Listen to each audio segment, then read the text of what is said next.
오늘도 무사히 하루 보내셨습니까? 뉴스와이드 이상훈입니다. 윤석열 대통령 측이 연일 기자회견을 갖고 있습니다. 어제는 공수처를 향해서 체포영장 집행이 아닌 구속영장을 청구하라고 했는데요. 오늘은 계엄이 실패는 아니라면서 혼란이 넘어가면 성공했다고 본다고 이렇게 주장을 했습니다. 지금 여론전에 나선 걸까요? 자, 그리고 남부 지방을 중심으로 많은 눈이 내린 가운데 가장 강력한, 올겨울 들어 가장 강력한 한파가 지금 기승을 부르고 있습니다. 이번 강추위 과연 언제까지 이어질지 전문가 연결해 살펴보겠습니다. 자, 이런 주제들과 함께 저는 1분 뒤에 돌아오겠습니다.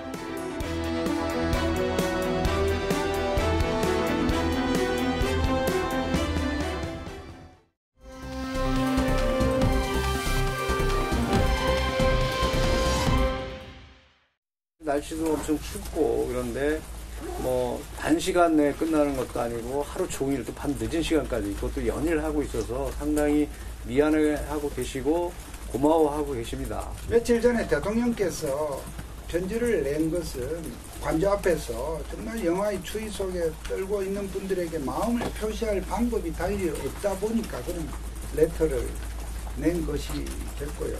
헌법재판소가 여당 원내대표의 요청에 따라 대통령 탄핵심판 이외의 다른 탄핵심판 절차를 개시하였다는 주장은 명백히 사실에 반합니다.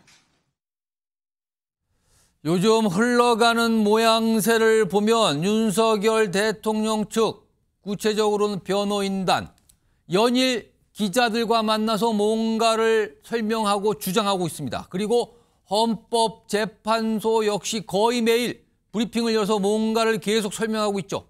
일각에선 이런 모습을 보면서요, 여론전이 곳곳에서 펼쳐지고 있다, 이런 평가들을 내놓고 있습니다. 특히 윤석열 대통령의 변호인단, 이 공수처의 체포영장 집행 자체를 불법이다, 응할 수가 없다, 이런 얘기 반복해서 강조하고 있죠.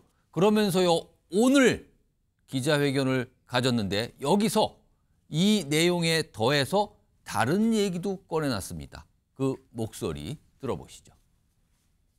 비상계엄을 통해서 적어도 입법 독재, 탄핵, 폭주, 그리고 국민들이 인식하고 있는 여러 가지 위기 상황들이 좀 더 심각한 것을 알리고 그것을 통해서 나라를 좀 더 반듯하게 만들려고 했던 것이고, 그 과정에서 지금 이런 혼란이 생겨서 이것이 극복되면 대통령의 계엄은 저는 성공한다고 봅니다. 실패라는 개념이 아니라 평화적 계엄이기 때문에 당연히 그렇게 가는 겁니다. 프로세스가 그렇게 설계가 된 것입니다. 어차피 국회 과반수 해제 의결을 하면, 해제 요구 의결을 하면 해제한다는 것을 염두에 두고, 다만 이런 비상계엄이라는 수단을 통해서 위기 상황을 알리고 극복하려고 하는 절박한 심정에서 했다는 것입니다. 자, 이 얘기에 대한 평가를 좀 해보겠습니다. 자, 지금 세 분 나와 계신데요. 최수영 시사평론가 자리하고 계시고요. 정기남 조선대 개공교수, 그리고 손정혜 변호사 나와 계십니다. 안녕하십니까. 우선 정기남 교수님, 지금 방금 윤곽근 변호사입니다. 윤석열 대통령 측 변호인단, 또 대리인단 이렇게 좀 표현이 되는데, 뒤에는 또 석동현 변호사죠. 아까도 있었고요. 네. 평화적 계엄이라고 하고요. 실패한 게 아니다. 그리고 혼란이 끝나면 이거는 성공으로 평가된다. 그러면서 국회의 해제 의결 이런 거 다 염두에 둔 거다, 이런 설명인데 이거 어떻게 좀 보십니까? 글쎄요. 저는 뭐 저런 궤변도 우리가 들어줘야 되는지, 언론이 물론 또 입장을 취재하다 보니까 저 사람들이 지금 일종의 여론전을 펼치기 위해서 오늘도 기자회견 자리였거든요. 그렇습니다. 말이 되든 말이 안 되든 일단 윤석열 대통령을 옹호하고 비호하기 위한 여러 가지 논리를 들이대고 있는데, 저는 평화적 계엄이라는 말은 처음 들어봤고요. 12월 3일 엄연히 군대를 동원해서 국회의원을 겁박하고 국민을 총칼로 위협했던 계엄이 어떻게 평화적 계엄일 수 있습니까? 말도 안 되는 얘기를 외신들 앞에서 버젓이 기자회견하는 형식을 빌어서 하고 있습니다. 이건 나라의 국격은 둘째치고 나라가 도대체 어디로 가는지에 대해서 아무런 관심도 없다는 것을 보여주는 저는 상징적인 얘기다. 그다음 두 번째, 저는 여전히 윤석열 대통령이 제정신인 게 맞냐. 저는 아직도 뭐 본인이 뭐 무슨 짓을 벌였는지에 대한 판단을 지금 못하고 있는 것 아니냐. 자기는 한번 나라를 바로잡기 위해서 계엄을 한번 했던 것이고 예. 국회가 권한을 가지고 해제했기 때문에 아무것도 아니다. 지금 이런 맥락의 설명이 윤석열 대통령 측에서 반복적으로 좀 나오고 있는 상황이에요. 그렇습니다. 이거 기가 차도 기가 찰 노릇이지만 이러면 이럴수록요 국민적 불안은 가중될 수밖에 없습니다. 지금 많은 국민들은 내란 불면증이라는 데 시달리고 있어요. 밤새 대통령 오늘 체포됐나? 공수처 오늘 진압했나? 이걸 보고 있어요. 왜 그러냐면 예. 지금 가장 국정을 안정시키고 경제를 안정시키는 유일한 방법은 뭐냐? 이 나라를 비상계엄에 의한 소위 불법적인 방식으로 내란을 획책했던 내란의 우두머리인 윤석열 대통령이 하루라도 빨리 체포해서 이 내란죄에 대한 것을 물어가는 것, 책임을 물어가는 것.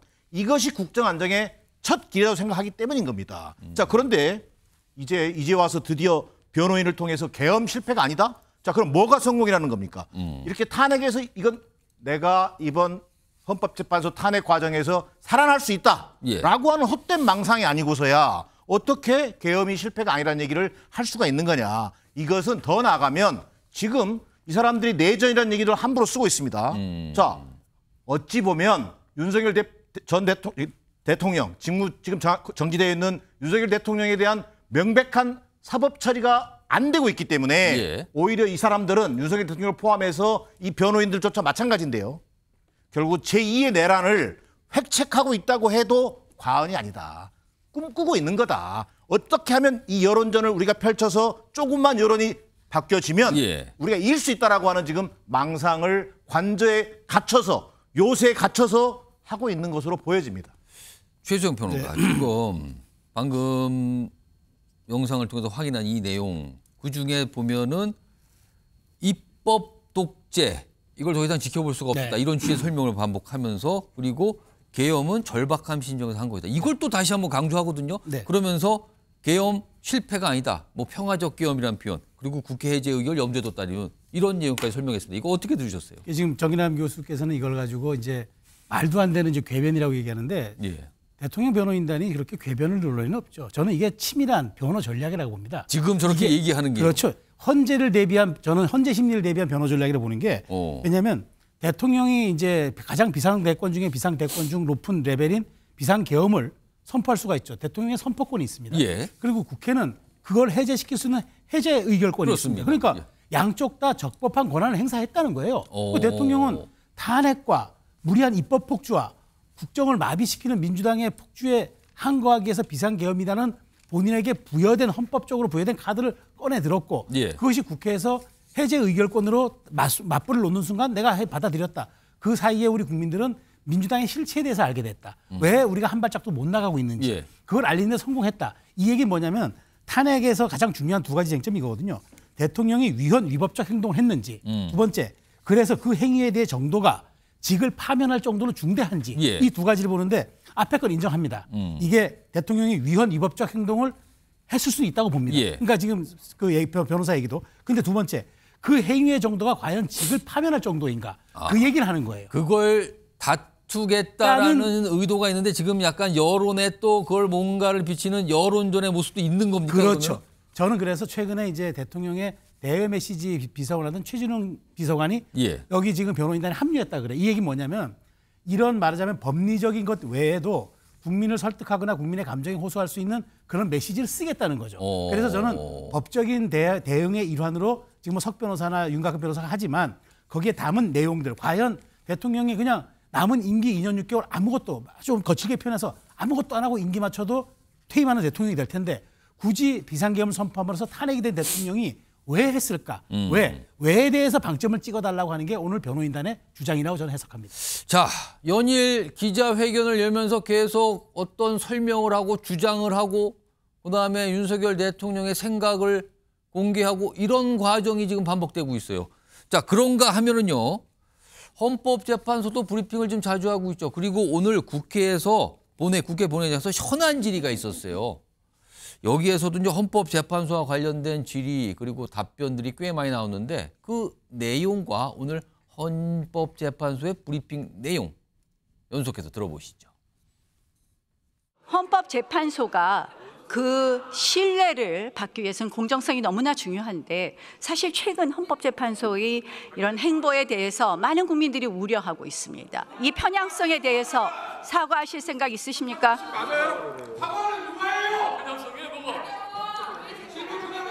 헌법재판소에서는 그 헌법에 따라서 공정하게 모든 사건의 심리에 임하고 있다고 말씀을 드리겠습니다. 사실에 기반하지 않은 논평으로 헌법재판소가 정치권으로부터 독립되어 있지 않다는 인상을 주는 것에 대하여 우려를 표하는 바입니다. 자, 최재성 평론가. 어떻게 보면 헌법재판소가 지금 어떤 상태인데 지금 보면 약간 뭐 우려를 표한다. 네. 사실에 기반하지 않는 것으로 마치 뭐 편향된 것 같다. 정치적으로 뭐 독립된 것 같지 않다. 이런 인상을 주면 안 된다. 약간 이런 얘기인데 헌재 역시 약간 여론을 의식해서 뭔가를 자꾸 얘기하는 겁니까? 지금 대한민국에서 가장 센 기관이 어디일까요? 헌법재판소입니다. 지금 탄핵 심리만 13건이 가 있고요. 예. 지금 그 한덕수 권한대행에 대해서 의결 종족수가 150인지 200인지도 지금 헌법재판소에서 거기서도 판단을 하겠다. 거기서 판단하고요. 그다음에 대통령에 대한 체포영장이라든가 여러 가지 인신에 대한 문제들 가처분 신청 다 지금 헌재로 가 있어요. 그렇습니다. 그러니까 지금 대한민국의 여의도의 모든 것들이 지금 헌재로 이관돼 있는 상태고 헌재의 어떤 결정에 내리냐에 따라서 여의도의 정치권이 출렁거리고 국민이 여기에서 영향을 받습니다. 그리고 지금 특히나 가장 중요한 대통령의 직을 떼느냐 마느냐는 헌재가 이제 심리를 시작했습니다. 이런 상황에서 헌재의 중립성과 독립성 거기에다가 객관성과 공정성이 흔들린다 하시면은 나중에 사후적 정당성이 부여되겠습니까? 헌재가 그걸 두려워하는 것 같아요. 그러니까 헌재는 국민들이 많이 어떤 결정을 내렸을 때 그래 헌재의 결정이라면 우리가 승복할 수 있겠어. 왜냐하면 최후에 모르고 지금 모든 하다못해 지금 서부지방법원이 발부한 영장 가지고도 이게 옳다 그르다 이게 법의 정신이 충족됐다 안 됐다 가지고 다투는데 헌재마저 그런 결론이 나오면 더 위험하니까 헌재도 지금 여기에 대해서 쐐기를 받겠다는 것 같아요. 그래서 국민의힘 원내대표가 요구해서 탄핵 심리 시작했다? 이거는 정말 거짓말이다라고 쐐기를 받고 저는 그래서 이렇게 된 이상 저는 여야가 이 정치권 헌재에 대해서 자꾸 이렇게 정치적으로 공박하는 일이 없어야 합니다. 그렇지 않다면 어떤 결과가 나오더라도 사후적 정당성에 대해서 국민들이 의심 갖기 때문에 헌재가 이럴수록 저는 더 그립을 잡고 더 강력하고 원칙적으로 나가는 거 저는 그게 맞다고 생각합니다. 정기란 교수님, 헌법재판소도 뭐 브리핑 자주 하면서 저렇게 얘기를 하고 있는 모습이 워낙 민감한 사안들이 다 헌재에 가 있잖아요.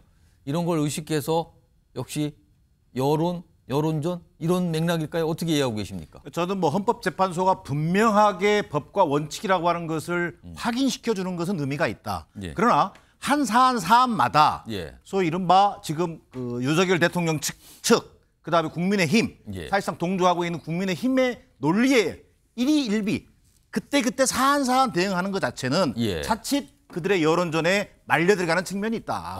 실제 노리는 건 이렇습니다. 지금 뭐 국회에서 나경원 의원 질의하고 있습니다만 헌법재판소 지금 법과 원칙을 지키지 않고 있는 게 헌법재판소입니까? 명백하게 윤석열 대통령입니다. 법원이 발부한 체포영장까지 불법이라면서 물타기 하고 있습니다. 자, 그런 윤석열 대통령에 대한 옹호도 옹호지만 자 보수 언론이 어느 정도 양비론을 취해줍니다. 자 그러면 국민의힘은 내란 동조정당다운 모습을 유감없이 보여줍니다. 그걸 옹호해주고 있어요. 그러면서 헌법재판소를 공격합니다. 이 의도가 뭡니까? 결국은 보수 지지층을 정치적으로 타락시키는 겁니다. 이 헌재에서 정확한 탄핵 판결이 나기 전까지는 도대체 뭐가 뭔지 모르겠다. 이거 보수와 진보의 싸움이다. 라고 하는 여론전을 펼쳐가기 위한 저는 고도의 전략이라고 보여집니다. 여기에 헌법재판소가 그때 정확하게 헌법에 입각한 공정한 판결이라고 하는 것을 확인시켜주는 것은 의미가 있겠으나 하나하나에 대해서 윤석열 대통령 측과 맞선 듯한 여론전에 맞물려 들어간 듯한 이런 모습은 한번 재고해볼 필요가 있다고 생각합니다.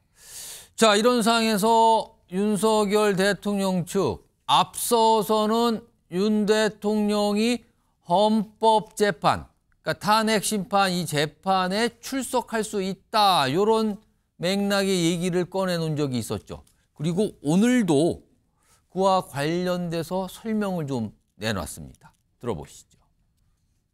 진행되고 있는 헌법재판 상황이 여러 가지 문제점들이 지금 드러나고 있습니다. 그런 것들이 어느 정도 정리가 돼야 대통령께서 출석하실 수 있을 거라고 생각을 합니다. 그래서 출석 일자는 아직 특정을 할 수는 없고 다만 횟수에 제한 없이 필요하면 가신다는 생각이고 14일 출석 문제는 결정된 게 없고요. 아까 말씀드렸듯이 헌법재판소 출석 일자는 구체적 출석 일자는 선결된 문제들이 좀 정리가 돼야 출석하시는 것이고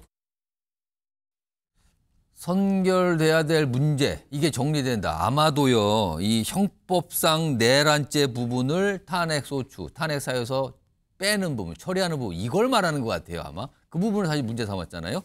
자, 그래서 그런 조건을 좀 들어서 그런 게 해결이 돼야만 헌법재판에 윤석열 대통령이 출석할 수 있는 거 아니냐 이런 설명인데요. 자, 지금 윤 대통령이 헌법재판에 출석할 수 있다는 얘기는 나왔는데 언제인가이죠. 지금 14일부터 본격적으로 일주일에 2번씩 진행되거든요. 다음 화면 좀 보겠습니다. 일각에서는 이런 얘기도 나옵니다. 윤석열 대통령이 설 연휴 직전에 열리는 헌법재판 23일이에요.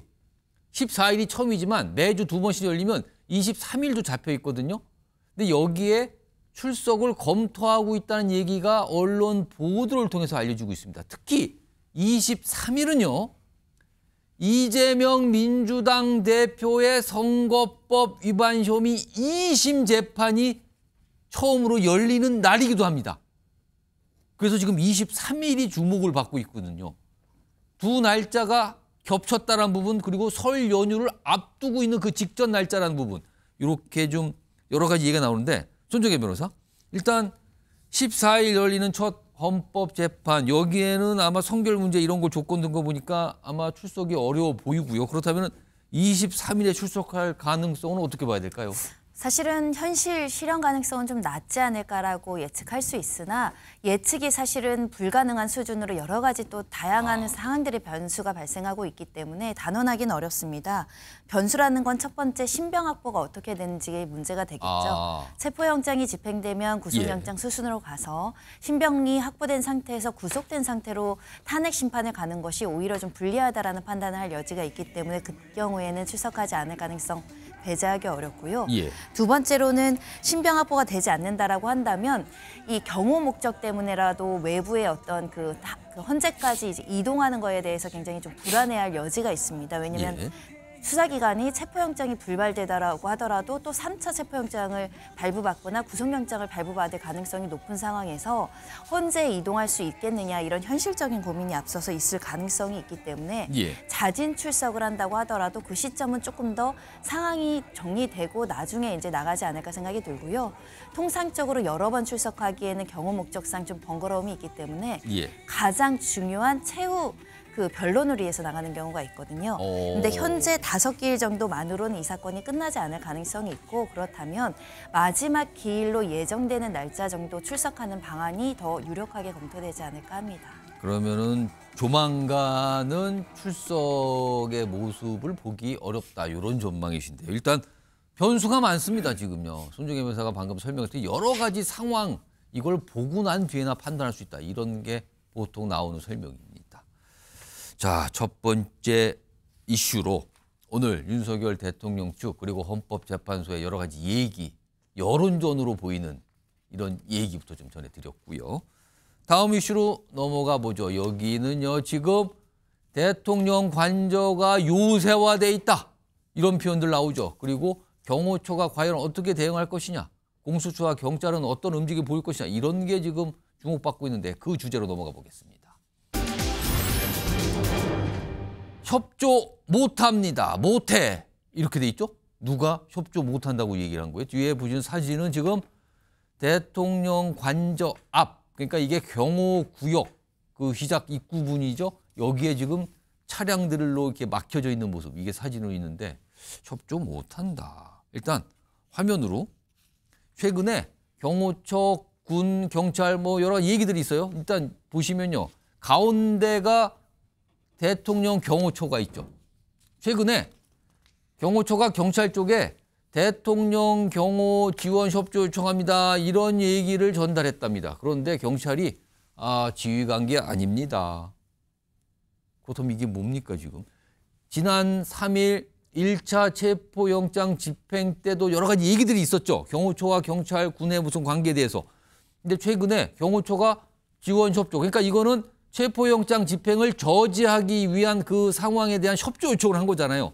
근데 지휘관계 아니라는 게 경찰의 입장입니다. 그렇고요. 오른쪽으로 가면은 군이 있습니다. 군. 지금 대통령 경호를 담당하는 군 조직도 있거든요. 자, 근데 군 당국자 얘기는 이래요. 경호처에 배속된 55경비단 윤석열 대통령 체포 저지에 투입 안 할 겁니다. 투입 안 한다는 얘기가 지금 관계자의 설명처럼 나오고 있습니다. 그렇다면 이게 어떻게 되는 겁니까? 원래 경호처는 경찰, 군의 협조를 받아서 대통령 경호, 경비를 하는 거거든요. 근데 경찰과 군의 모습을 보니까 협조 못 하겠습니다. 체포영장 저지에 대해서는요. 이렇게 상황이 된 겁니다.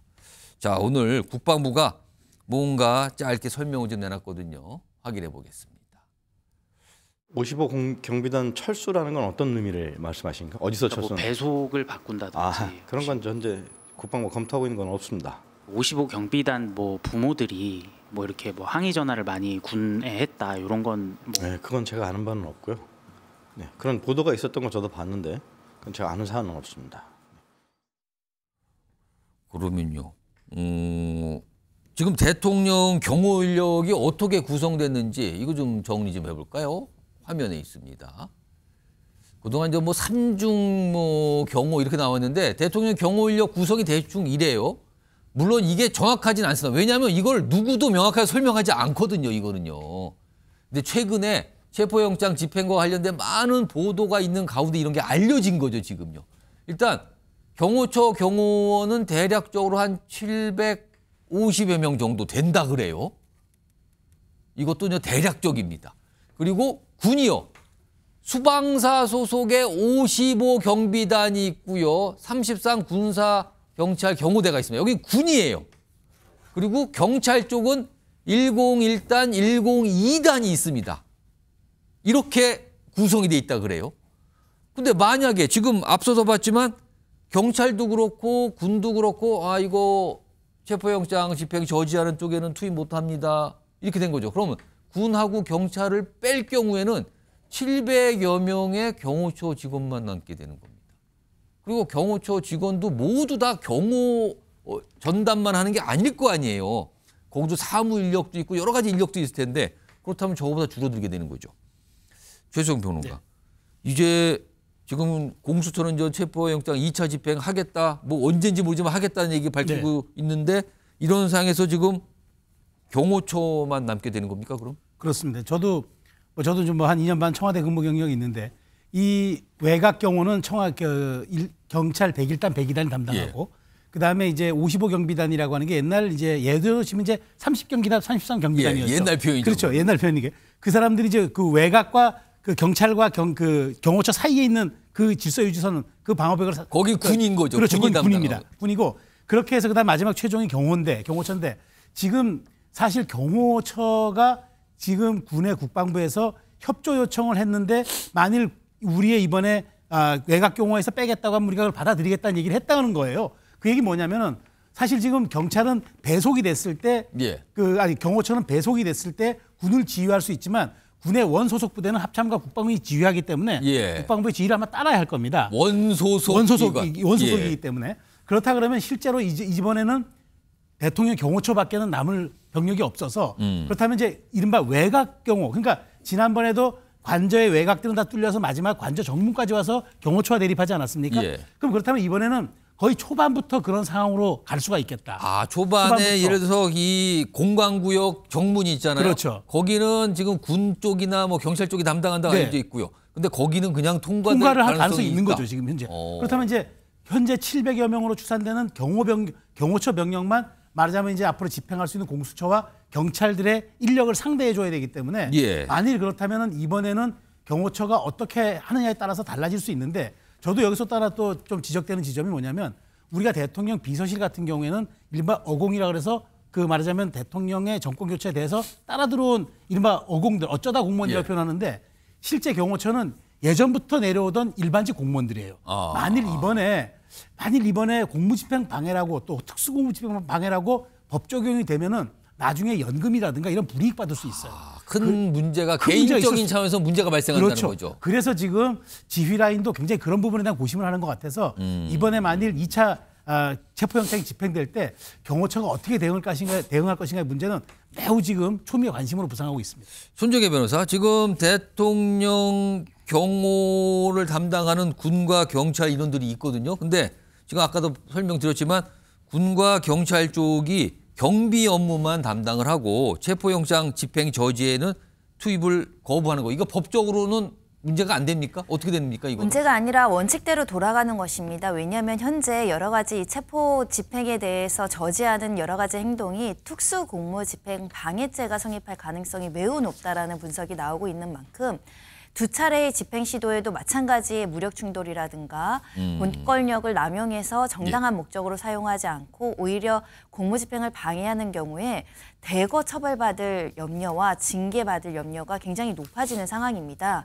특히 1차 영장 집행 이후에 2차 영장 집행 사이에 이의 신청을 기각함으로 인해서 법원에서 재차 체포영장의 효력에 대해서 설명을 했거든요. 예. 그런데도 이렇게 이제 저항하는 경우에는 처벌의 위험이 있기 때문에 위법한 명령이라고 하더라도 이걸 따르지 않아야 되고 위법한 명령을 따르더라도 처벌한다는 것이 기본 판례이기 때문에 지금 군과 경찰은 이 부분과 관련해서는 우리 부하들을 처벌시킬 수 없다. 이런 점에 대한 판단을 한 것 같습니다.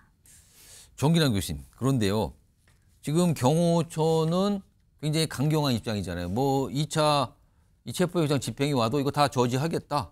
이거는 우리의 원래 목적은 대통령을 경호하고 보호하는 거다. 이런 걸 강조하고 있단 말이에요. 그런데 과연 경호처에 여기도 이제 이 수뇌부급, 지도부급이 있고요. 일반 그 아래 경호처 직원들이 있을 거 아니에요. 그럼 지도부와 일반 직원들 생각이 과연 같을 것이냐. 이런 것도 좀 정치권에서 많은 얘기들을 하고 있더라고요. 그렇습니다. 지금 뭐 국회에서도 여러 가지 제보들이 지금 쇄도하고 있고 또 전직 경호관들을 통해서 들려오는 여러 가지 또 소식들이 있습니다. 그래서 앞서 앵커께서 얘기하신 것처럼 그 첫 번째, 지금 만약에 군 부분, 그다음에 경찰 부분 이 병력이 빠지게 되면 협조를 않게 되면 순수 경호 인력이 한 700명 되는 거 아니냐. 700여 명 좀 되는 거 아니냐 이런 예측이 있습니다만 전직 경호관들의 어떤 제보에 따르면 한 200명 수준으로 얘기하는 사람도 또 있습니다. 그러니까 이건 확인이 좀 필요한 부분이겠습니다만. 뭐 정확하지가 않습니다. 그렇습니다. 그러나 그 정도로 많이 경호 인력 자체가 쭈그러들 가능성은 있습니다. 두 번째, 지금 공수처가 2차 체포영장 집행 과정에서 여러 가지 고민을 하고 있습니다만 가장 중요시하는 부분은 지휘라인, 이른바 경호처장, 경호차장. 실제적인 지휘를 하고 있는 지휘라인과 일반 경호관 사이를 분리시켜내는 겁니다. 지금 MZ세대를 중심으로 한 경호관들은 아니 이거 좀 이게 방송에 적절한 말인지 모르겠습니다만 이거 미친 짓 아니냐. 이게 상관들의 명령이 온당한 거냐. 법적 근거가 없다라는 얘기들이 굉장히 많다는 거예요. 그러니까 약간의 이 상황에 대한 약간 의문, 이게 도대체 어떻게 된 거냐 이런 생각을 할 수 있는 거 아니냐는 그렇습니다. 겁니까? 우리가 지난 12월 3일 뭐 국회 내란 그 개헌 과정에서 우리가 확인할 수 있듯이 공수부대 뭐 특전사 요원들조차도 어찌 보면 좀 그 살랑살랑 약간 소극적 저항을 했지 않습니까? 움직임이었어요. 행동을 했지 않습니까? 그런 것처럼 이번 제2차 체포영장 집행 과정에서 경호관들 젊은 세대를 중심으로 해서는 이 지휘라인과 분명하게 선을 갈라주게 되면 그다음에 법적 어떤 책임 이런 부분들을 분명히 하게 될 경우에 그 소위 일선 경호관들은 적극적인 어떤 위법적인 명령에는 복종하지 않겠다라고 하는 어떤 입장들을 가지고 임할 가능성도 높아 보입니다. 오늘 이런 상황에서요. 어제부터 언론에 소개된 표현이 하나 있어요. 백골단이라고요. 백골단이 이게 과거 군사정권 시절에 시위 진압하는 약간 이 인력들을 지칭하는 표현 아니었습니까? 근데 이게 최근에 이 표현이 등장했는데 오늘 글쎄요. 이와 관련돼서 회견이 있었어요. 기자회견. 어떻게 보면 약간 민간 차원의 조직이라고 할까요? 일단 그 모습부터 좀 확인해 보겠습니다.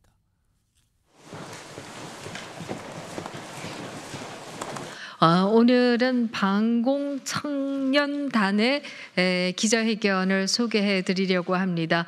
이들은 왜 밤을 쥐세우면서 한남동에서 시위를 하고 있는지 그들의 목소리를 여러분께 전해 드리려고 합니다. 민주노총과 공수처가 대통령 관저로 기습 침투할 가능성이 있다라는 첩보가 있었습니다. 그래서 당시에 용기를 가지고 물러서지 않은 그런 청년들을 저희 사이에서는 백골단 같은 그런 용맹스러운 어떤 모습을 보이지 않았나. 그래서 저희가 백골단으로 알려진 것 같습니다. 그러니까 윤석열 대통령을 지지하는 어떤 민간 조직이라고도 할 수 있을 것 같아요. 김민전 의원과 함께 오늘 국회에서 기자회견을 저렇게 했는데 화면으로 좀 정리 좀 해보겠습니다. 그러니까 윤석열 대통령을 지키자라는 목적을 갖고 있다고 알려져 있죠. 그래서 지금 이게 뭐 백골단 표현돼서 이게 과거에 쓴 표현이에요. 대부분 남성이고요. 2030 세대 뭐 한 30여 명 정도로 구성된 것 같다. 이렇게 좀 파악이 되고 있는 상황이에요. 약간 하얀 헬멧을 착용해서 특히나 이제 백골단 이런 표현이 들어간 것 같기도 한데 여기 좀 설명이 있었죠. 필수 착용 장비는 하얀색 헬멧 그리고 뭐 보호대, 뭐 붉은 경광봉이다. 그럼 대통령을 지키자 이런 겁니다.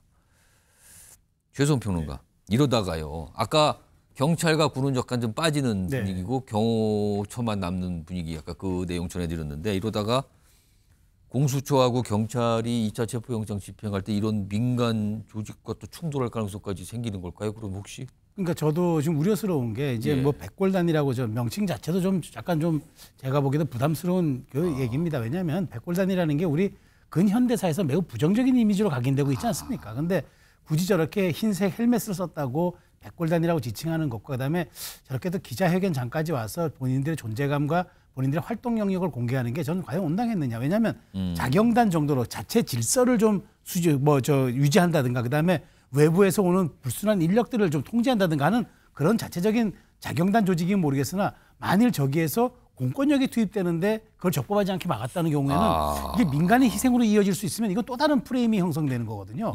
그런 측면에서 저는 자체적으로 질서를 유지하는 건 좋은데 저 반공 청년단이든 뭐 자경단이든 아니면 백골단이든 간에 공식 이름은 반공 청년단이라고 합니다. 근데 굳이 백골단으로 본인들이 저렇게 불리겠다고 하니 그게 언론도 불러주는 것 같은데 저는 어쨌든 공권력이 집행될 때는 저분들이 앞에 있으면 안 됩니다. 왜냐하면 이게 민간인이 앞에 잘못하게 서서 다칠 경우에는 그러니까 이 문제 자체가 그다음엔 국가 권력 때 국가 권력은 나중에 공무집행 방해라든가 거기에 적법하게 가면 되지만 민간인 한 명이라도 다치버리면 이건 또 다른 문제가 되는 거거든요. 이건 또 다른 차원에서 그렇죠. 심각해질 수 있는데요. 그렇습니다. 그래서 저는 뭐 이렇게 소개하는 것까지는 좋으나 자경단의 역할로서 좀 한정 지어야 한다. 그러지 않고 더 나아가서 윤 대통령을 옹이하거나 혹은 이번에 어떤 사전에 적법하게 진행되는 그런 모습까지도 막아내겠다고 하는 거는 그거는 완벽하게 잘못하면 더 큰 희생과 위험으로 따를 수 있기 때문에 그 점은 조금 여기 주의 라인에 있는 분들이 좀 고심하셔야 될 것 같습니다.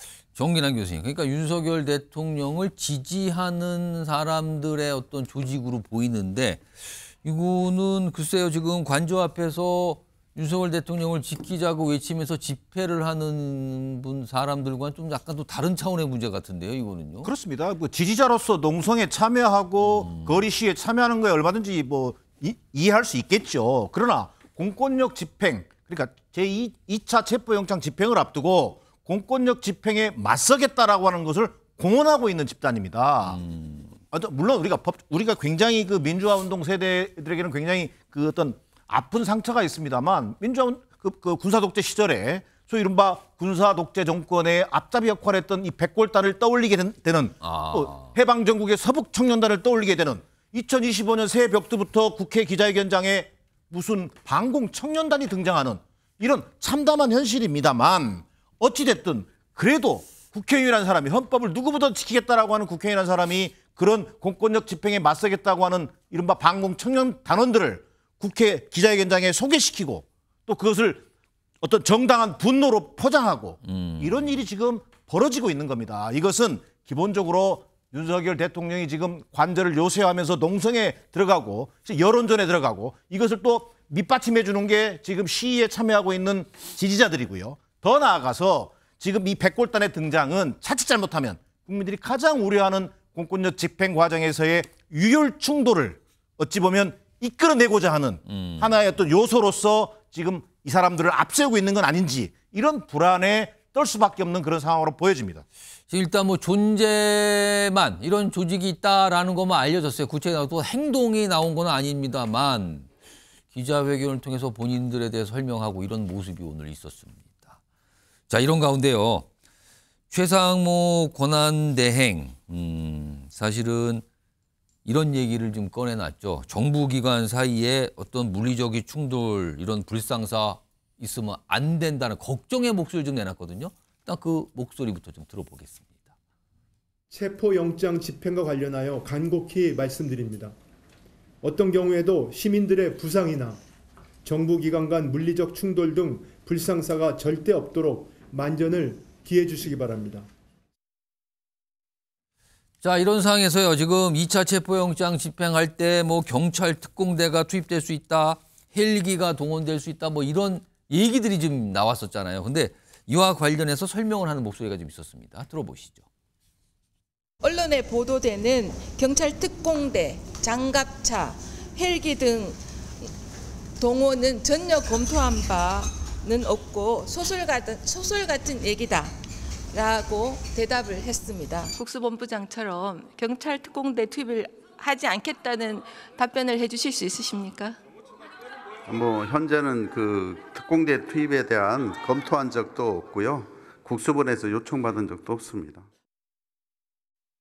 자, 그렇다면 뭐 특공대 투입, 뭐 헬기 이런 거 아니다. 이거는 뭐 약간 좀 터무니없다. 약간 이런 취지의 설명인데, 그렇다면 최수영 평론가, 지금까지 쭉 이 패널 분들과 얘기 나눴던 내용을 정치적으로 종합해 보면 경호처 위주로만 아마 체포영장 집행을 저지하는 상황이 될 것 같아요.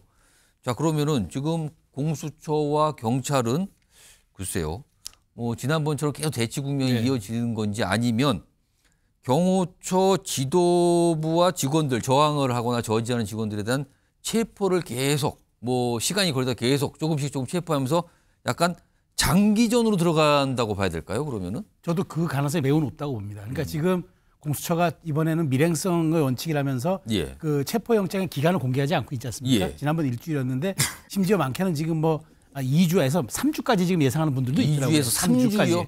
그러면은 충분히 말하자면 저쪽에서 그러니까 윤 대통령 측에서 공성전을 한다 그러면은 여기에서는 그 방어적 측면에서 장기적으로 가가지고 저는 그래서 장기적으로 가는 일환에서 지금 심리전을 하고 있다고 봐요. 그러니까 내각 경호 철수시킨다, 국방부 협조 안 한다, 경찰 협조 안 한다, 그 경호처만 남는다. 자, 이럴 경우 당신들 일반직 공무원인데 만일 공무집행에 계속 저항하다 보면 나중에 문제 생길 수 있다.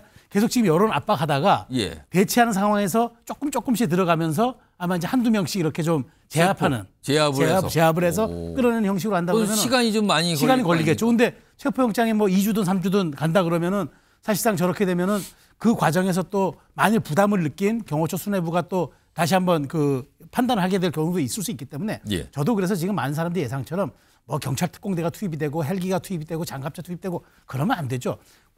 우리 공권력을, 무력을 가진 국가기관끼리 부딪히는 게 이 자체가 내전 아닙니까? 그러니까 그렇게 가지 않고 아마 장기전과 그다음에 인력을 동원한 여러 가지 좀 그 호흡을 좀 길게 가다듬음으로써 좀 안전하고 그다음에 공수처 입장에서는 그 자신들이 목표하는 바에 할 것 같은데, 저는 경호처의 대응이 어떤 수위가 될 것인가가 아마 관건이 될 것 같습니다. 그러니까 지난번처럼 뭐 특공대가 들어가고 막 신속하게 하려 보면 굉장한 또 충돌, 자칫 불상사가 날 수 있다. 지금 최상목 권한대행이 그런 일이 있어서 안 된다고 강조하고 있잖아요. 그렇다면 그걸 피하는 방법은 체포를 조금씩 해서 경호처의 이 저지선을 약간 무력화하거나 약화시킨다? 이런 걸로 가는 걸까요? 아직은 정확한 그림이 없고 설명은 없습니다. 그러나 정치권에서는 이런 전망도 좀 하고 있는 상황입니다.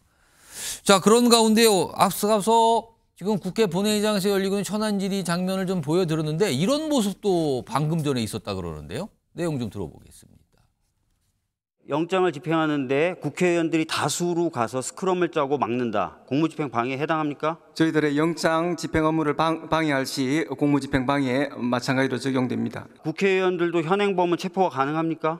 마찬가지 범죄를 저질렀을 때에는 현행범 체포가 되는데 점에서는 이론이 없습니다. 국민의힘 의원님들은 21대 국회 때 집단적으로 불체포 특권을 포기한다는 각서를 쓰시기도 하셨습니다. 집단적으로 영장 집행을 방해한다면 국회의원이라고 해서 봐줄 것 없이 체포하시면 됩니다. 아시겠죠? 잘 알겠습니다.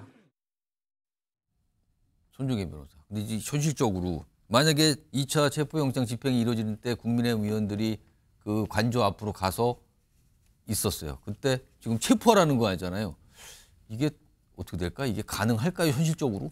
사실은 현실로 발생하지 않기를 바라는 마음이 다 강하다 이렇게 말씀드릴 수 있고요. 국회의원들은 불체포 특권이 있는데 현재 지금 불체포 특권을 행사하지 않겠다라고 스스로 약속한 각서가 있었다 한들 내가 법상 규정된 권리를 또 행사하겠다라고 한다면 충돌이 되는 문제가 발생하겠죠. 그래서 관련된 현안 질의의 목적은 실제로 체포하겠다가 아니라 체포할 수준으로 공무집행 방해의 혐의가 있을 염려가 있으니 이 현장에 나와서 집행을 하지 말라는 여당 의원들 하는 얘기로 경고의 메시지입니다. 지금 국가가 혼란한 상황에서 지금 병호처 인력을 한 명 한 명 체포하는 것도 가히 어려운 일인데 거기에 국회의원들까지 스크럼 짜서 있다고 한다면 사실 외국 입장에서 외신 보도할 때 어떤 내용으로 보도할지가 굉장히 명확해지는 상황이기 때문에 결코 있어서는 안 되는 행위 같습니다. 이런 얘기까지 지금 이 국회 본회의장에서 질의응답으로 나오고 있는 상황입니다. 다음 주제는 국민의힘과 관련된 상황을 좀 짚어보겠는데요. 키워드 준비되어 있습니다. 당 떠나라. 이렇게 얘기를 했어요. 지금 2명의 인물이 나와 있죠. 당 떠나라. 어제 이 내용이 시작이 됐고 오늘까지 이 상황이 좀 이어지고 있는 것 같아요. 우선 어제 2명의 인물이 뭔가 얘기하고 그거에 대한 답을 하고 그렇습니다. 들어보시죠. 계속해서 당론의 반대표를 당론과 반대의 그런 행위를 하고 밖에 뭐 방송이나 언론과 인터뷰를 통해서 당론에 반대되는 행위를 한 김상욱 의원에 대해서는 당론과 함께하기가 어려우면은 같은 당을 할 수 없는 것이 아니겠냐. 탈당을 진지하게 고려해보라고 권유를 했습니다. 네, 우리 당이 지향하는 가치에 가장 맞는 행동을 하고 있다라고 저는 생각하고 있는데 그런 생각들이 그런 생각을 하는 사람 수가 적다고 해서 그냥 해당 행위로 몰려서 탈당 요구까지 받는다면 이것은 일종의 마녀 사냥이고 일종의 메카시즘이라는 생각도 듭니다. 정기환 교수님, 이게 좀 여당 내에서 벌어지고 있는 상황이에요. 당을 탈당하라고 권고했다. 이쪽에서 무슨 말을 하는 겁니까 지금 반박이고. 이거 무슨 상황입니까 지금 이게? 그러니까 윤석열 대통령이 이제 헌법을 위반하고 법치주의를 무력화시키는 앞장선 내란 수괴 혐의를 받고 있지 않습니까? 예. 자, 그런 어떤 상황 속에서 지금 이 원내대표를 맡게 된 권성동 의원이 사실은 국회의원 한 명 한 명이 다 헌법기관이고 정치적 소신에 따라서 투표하도록 돼 있고 양심에 따라서 투표하도록 되어 있습니다. 그런데 불구하고 당론과 함께 당론과 어긋나기 때문에 탈당해달라? 이건 말 그대로요. 왕따를 시키자는 것이고 더 나아가서 김상욱 의원이 반발하고 있습니다만 김상욱 의원 한 명을 염두에 두고 마녀 사냥식 어떤 탈당 지금 촉구라고 볼 수 있습니다. 자, 그 옆자리에 또 국회 본회의장의 옆자리에 있던 안철수 의원도 사실상 이 탄핵 소추에 찬성한 사람이고 특검에도 찬성한다는 소신을 개인적으로 밝혔습니다. 그런데 왜 안철수 의원한테는 아무 말도 하지 않습니까? 초선 의원인 김상욱 의원에게 소위 탈당을 얘기해 놓고 나서 그다음에 또 보인 태도는 뭡니까? 그냥 권유했다. 아니 그렇게 따지면요. 이건 공당에서 있을 수도 없는 일이지만 정말 김상욱 의원이 당론에 위배된 사람이라면 국회 윤리를 열어서 아니 당에 윤리를 열어서 윤리 제소 그리고 또한 거기에 따른 처분 결정 이런 절차를 밟아 나가면 될 일이다. 그럼에도 불구하고 정치적으로 있을 수 없는 일을 지금 권성동 원내대표가 사실상 어떤 이 원내 국민의힘 어떤 의원들 속에서의 어떤 또 다른 제2의 뭐 국회 내 어떤 뭐 이를테면 대장 노릇을 지금 하면서 사실은 파시즘적 정당으로 몰고 가려고 하는 그런 의도를 비쳤다. 자, 과연 내일이라도 이 시간 당장이라도 김상욱 의원에 대해서 국민들에게 한번 의견을 물어본다면 당연히 탈당은 개인의 정치적 선택이지 당에서 몰아낼 일이 아니다라고 하는 답변이 나올 수밖에 없는 사안입니다. 글쎄요. 이게 좀 논란이 좀 커지니까 오늘 약간 수습하는 듯한 얘기도 좀 나왔거든요. 오늘 국민의힘 내에서 이와 관련된 목소리들이 있었어요. 들어보겠습니다. 김상욱 의원이 지금까지 의원총회에 나와서 본인의 입장을 얘기한 적이 단 한 번도 없습니다.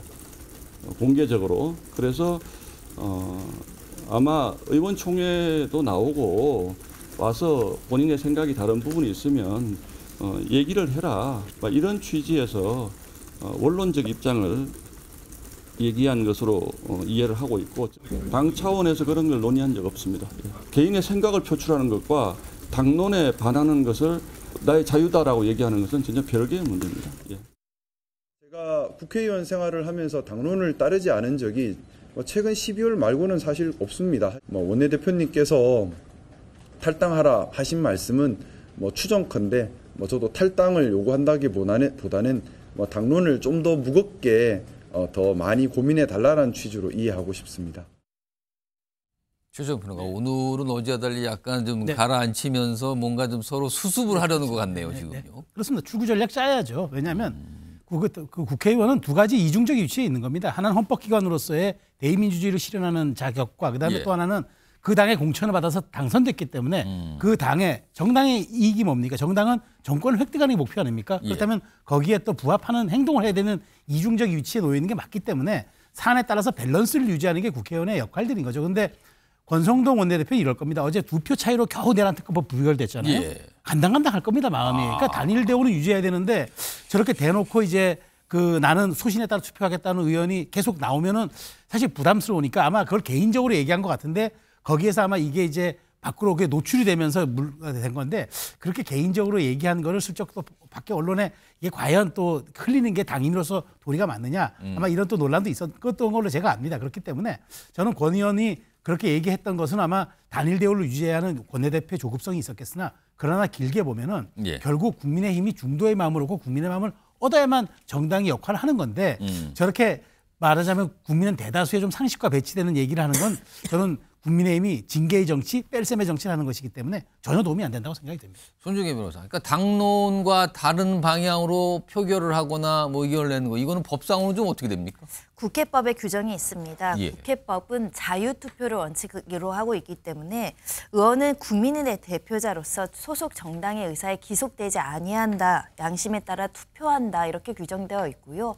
이 내용의 취지대로 국민의힘 당원 규정에도 마찬가지의 조항이 있습니다. 그러니까 자유투표를 이제 존중한다라고 되어 있고 지금 김상욱 의원들 같은 상황이 발생했을 때는 의원총회에서 의결한 상황에 대해서 국회에서 그와 반대되는 투표를 하는 경우에는 의원총회는 의결로 소명을 들을 수 있다 이렇게 규정이 되어 있습니다. 그러니까 소명을 들을 수 있다라는 것이지 이런 당론과 반대되는 투표를 했다고 해서 제재를 한다거나 징계를 한다는 것은 자유투표 원칙에 어긋나기 때문에 징계를 한다고 하더라도 그 징계 대상자는 보통은 불복하기 마련이거든요. 그리고 앞서서 민주당에서도 비슷한 논란이 한번 제기된 바 있었습니다. 그런데 그때 국민의힘이 정당 민주주의가 없다라고 비판했던 전력들이 있거든요. 당 쪽이 사실은 정당 민주주의를 훼손하는 행위를 서로 핑퐁하듯이 겪어오면서 서로를 비판하고 있는데 국회법에 따라서는 자유투표가 가능하다라고 말씀드릴 수 있습니다. 지금 국민의힘 상황과 관련된 내용 좀 이어가 볼까요? 지금 친한계 정치인들이 있어요. 친한계 정치인들. 근데 최근에 어떤 움직임이 좀 있었다고 그러네요. 화면 좀 보겠습니다. 여기 보시면요. 새로운 단체 대화방을 만들었다 그러죠. 이게 오른쪽 거예요. 오른쪽 거의 제목이 단체 대화방 이름이 시작2입니다. 새로 개설했다 그래요. 최근에 근데 참여자는 16명, 친한계 정치인들이에요. 근데 여기는 한동훈 전 대표는 들어가지 않고 뺀 16명. 그런데요, 앞서서는 이 단체 대화방이 시작이라는 이름의 단체 대화방이 있었대요. 지난해 전당대회를 앞두고 친한계 정치인들이 개설한 건데 그때는 19명이었다고 합니다. 그렇다면 이거 친한계 핵심들의 단체방이라고 보는데 숫자를 보세요. 시작2는 16명, 근데 앞서 지난해 개설된 단체 대화방은 19명. 그럼 한동훈 대표가 빠졌죠? 19명에서 그럼 18명, 2명이 줄어들었네요. 누가 줄어들었을까요? 아마 이 정치 관련 뉴스를 많이 보신 분들은 짐작이 되실 수도 있어요. 이런 대화방을 만들었는데 그 화면 다시 한번 보죠. 이렇게 대화방 시작2라는 이름의 대화방을 만들었는데 친한계 의원의 설명이에요. 당 되살리자는 의미와 다시 시작하는 의미 동시에 담고 있다. 이렇게 설명이 좀 나왔습니다. 최수영 변호가 이거 어떤 그림으로 보이십니까 지금? 지금 한동훈 대표의 당연히 복귀를 원하는 한 친한계 의원들의 일종의 사전 정지작으로 봐야 되겠죠. 근데 저는 이런 말씀 드리고 싶어요. 원래 장작이 좀 젖었잖아요. 예. 장작이 젖었으면 어떻게 됩니까? 일단 말리는 게 우선이지 강제로 불 피우려고 억지로 불 피우고 휘발유. 장작이 장작 역할을 하려면 말라야죠. 근데 예. 그걸 억지로 불 피우려고 거기다가 휘발유 부리면 큰 사고 납니다. 오히려 타면. 그러니까 저는 차라리 시간이 좀 필요하다. 그러니까 지금 사실 우리가 흔히들 이제 그 국회의원, 그러니까 정치인들에게 이런 얘기 하지 않습니까? 정치인들은 무풀보다 악풀이 낫다. 그러니까 잊혀지는 것이 제일 두렵다는 얘기입니다. 예. 반응 없는 게. 그렇다고 하더라도 아직은 한동훈 대표가 책임지고 물러났고 당의 내용이 정리가 되지 않은 상태에서 한동훈 대표의 조기 복귀를 바라는 마음은 이해는 되지만 그렇다고 이렇게 여건이 형성되지 않은 상태에서 한 친한계 의원들이 이렇게 집단적 움직임에 나서는 거는 오히려 당의 분열을 가속할 수도 있기 때문에 예. 저는 서울 기점 정도까지는 기다리면서 최소한 탄핵 심리가 제대로 진행되는 과정들을 놓고 보는 그 이후에 한동훈 전 대표의 복귀 여부가 저는 논의되는 게 맞지 지금은 좀 시기상조 같다는 생각이 듭니다. 아마도 이런 내용들이 전해지고 보도되는 걸 가지고 친한계 정치인들은 그렇게 얘기하실 수도 있어요. 아니 단체 대화방 하나 만든 건데 뭐 이렇게 얘기들을 많이 하십니까? 라고도 할 수 있습니다만 주목받는 건 분명히 보여요. 이런 가운데 친한계 의원으로 꼽히신 분이 한동훈 전 대표와 관련돼서 좀 설명을 내놓은 게 있습니다. 들어보시죠. 김종혁 최고위원 좀 개인적인 의견에 가깝다고 보고요. 저도 대표와 소통을 하고 있지만 대표께서 단 한 번도 어떤 복귀 시점이나 복귀의 계획을 밝힌 적이 없어요. 그 때가 있을 것이다. 그때는 국민이나 보수가 한동훈을 다시 떠올릴 때 그때가 아니겠느냐 이렇게 말씀드려보겠습니다. 정기환 교수님, 뭐 그동안 정치권 상황 오랫동안 지켜보셨고 정치권에서 들어와서 성공한 인물 또 이렇게 빠져나간 인물 뭐 많이 보셨어요. 한동훈 전 대표는 언제쯤 다시 등장할 수 있을 거라고 보십니까? 사실은 좀 정치적 복귀가 쉽지는 않을 겁니다. 그런데 최소한 본인의 의지가 있고 또 지지하는 어떤 의원 그룹들이 나름대로 대우를 유지하고 있다면 저는 앞서 최수영 평론가도 말씀하셨습니다만 탄핵안이 헌법재판소에서 인용되는 시점 저는 그때까지는 움직이기가 굉장히 어려울 걸로 보여집니다. 그래서 그런 상황을 좀 보면서 아마 그 복귀 시점을 저울질할 걸로 보여지고요. 복귀 시점의 어떤 중요한 것은 지난해 12월 3일 국회 계엄 해제 결의안을 주도했던 한동훈의 어떤 입장 그런 모습을 그대로 평가를 하고 싶습니다. 그런데 그 이후에 보였던 오락가락한 행보 이것들이 결국은 한동훈 전 대표의 정체성과 메시지를 혼선을 가져왔던 측면이 있거든요. 중요한 것은 본인의 활동이 중요한 것이 아니라 그런 분명한 본인의 정체성과 메시지를 국민들에게 보여주는 것이 더 우선이라고 보여집니다. 자, 이런 상황에서요. 뭐 일부 언론들이 여론조사를 계속하고 있어요. 그 여론조사의 내용은 차기 대선 주자 관련된 뭐 적합도 조사, 지지율 조사 이런 걸 많이 하고 있거든요. 차기 대선 주자 적합도 조사 오늘 공개된 게 하나 있는데 먼저 그거부터 좀 확인해 보죠. 이 내용입니다. 여기 보시면 이게 NBS 이렇게 알려진 조사죠. 여기 보면은 이재명 민주당 대표가 31%, 그 뒤에 오세훈, 홍준표 두 여당 정치인이 각각 7%, 그리고 그 다음이 한동훈 전 대표 5% 이렇게 가고 있거든요. 지금 보면 이재명 대표 뭐 다른 조사와 비슷합니다. 압도적으로 수치가 높은 상황이 이어지고 있죠. 물론 무응답, 없다, 모른다 이런 대답이 뭐 거의 버금가게 많긴 하지만 일단 등장한 이 대선주라 꼽히시는 인물 가운데는 가장 높게 나와요. 그런데요, 이런 조사가 하나 있고요. 다음 하나 더 보죠. 이런 조사도 있었습니다. 대통령으로 절대 찍고 싶지 않은 대선주자가 누굽니까라는 질문이 들어간 이런 조사가 있었어요. 이 조사에서도 이재명 대표가 압도적으로 높습니다. 42.1%. 그 다음이 홍준표 대구시장 16.8, 그리고 오세훈 서울시장 9.9, 한동훈 전 대표 9.2. 이 순서로 갑니다. 앞서 봤던 대선주자 적합도 조사하고 숫자 제목을 가리고 보면 얼핏 비슷해 보여요. 근데 내용은 다른 겁니다. 최수영 평론가. 특히 이재명 대표 대선주자 지지율 1위인데 적합도 조사 1위인데 뽑고 싶지 않은 대선주자에서도 1위로 오른 거, 이거 무슨 의미입니까? 여론조사에 3박자가 있습니다. 인지도, 그다음에 호감도, 지지도가 있어요. 인지도는 선행지표라고 합니다. 선행지표죠. 알아야 찍어주죠. 근데 호감도는 뭡니까?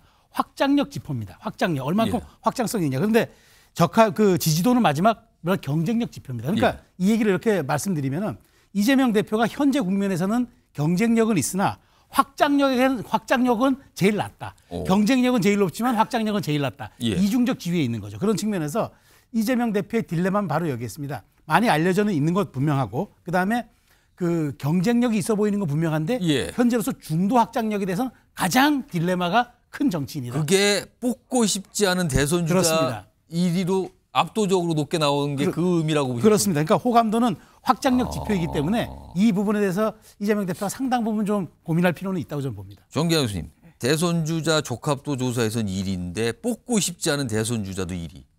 같이 1위지만 내용이 완전 다른 1위입니다. 대부분 역대 대선 후보들이 그랬습니다. 대통령이 되는 후보들은 지지도에서 1위, 또 비호감에서도 1위, 또 이런 경우들이 대부분 많이 나오는데 자 그러면 이 여론조사 결과를 어떻게 봐야 되는 거냐? 결국은 진보면 진보, 보수면 보수대로 양 진영 간의 지지층 결집은 충분히 이루어지고 있다. 그럼에도 불구하고 중도층을 중심으로 한 유동성이 여전히 큰 거 아니냐. 그런 부분에 대해서 민주당 입장에서도 또 이재명 대표 입장에서도 어떻게 무당층, 중도층의 마음까지를 담아내는 행보를 보여줌으로 해서 비호감도를 최소화하고 지지층을 공고히 하는 전략을 만들어갈 수 있을 것이냐. 이게 관건이 될 것으로 보여집니다. 방금 연속해서 소개된 두 개의 여론조사 결과 이거는요. 같은 여론조사 기관에서 한 게 아니에요. 각각 다른 기관인데 오늘 공교롭게 오늘 같은 날 공개가 됐습니다. 일단 차기 대선 주자 적합도, 대통령 적합도 조사 이런 모습 하나 더 보죠. 다음 겁니다. 대통령을 절대 찍고 싶지 않은 대선 주자 이렇게 결과가 나왔습니다. 자, 다음 이슈는 영상으로 먼저 만나보겠습니다. 확인해 보시죠.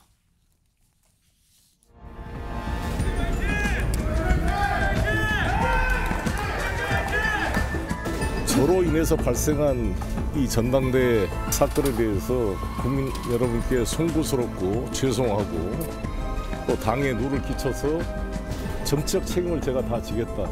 지금까지 거리에서 외롭게 싸워왔습니다. 그러나 법률적으로는 제가 몰랐던 사안이다. 관여한 사실이 없다.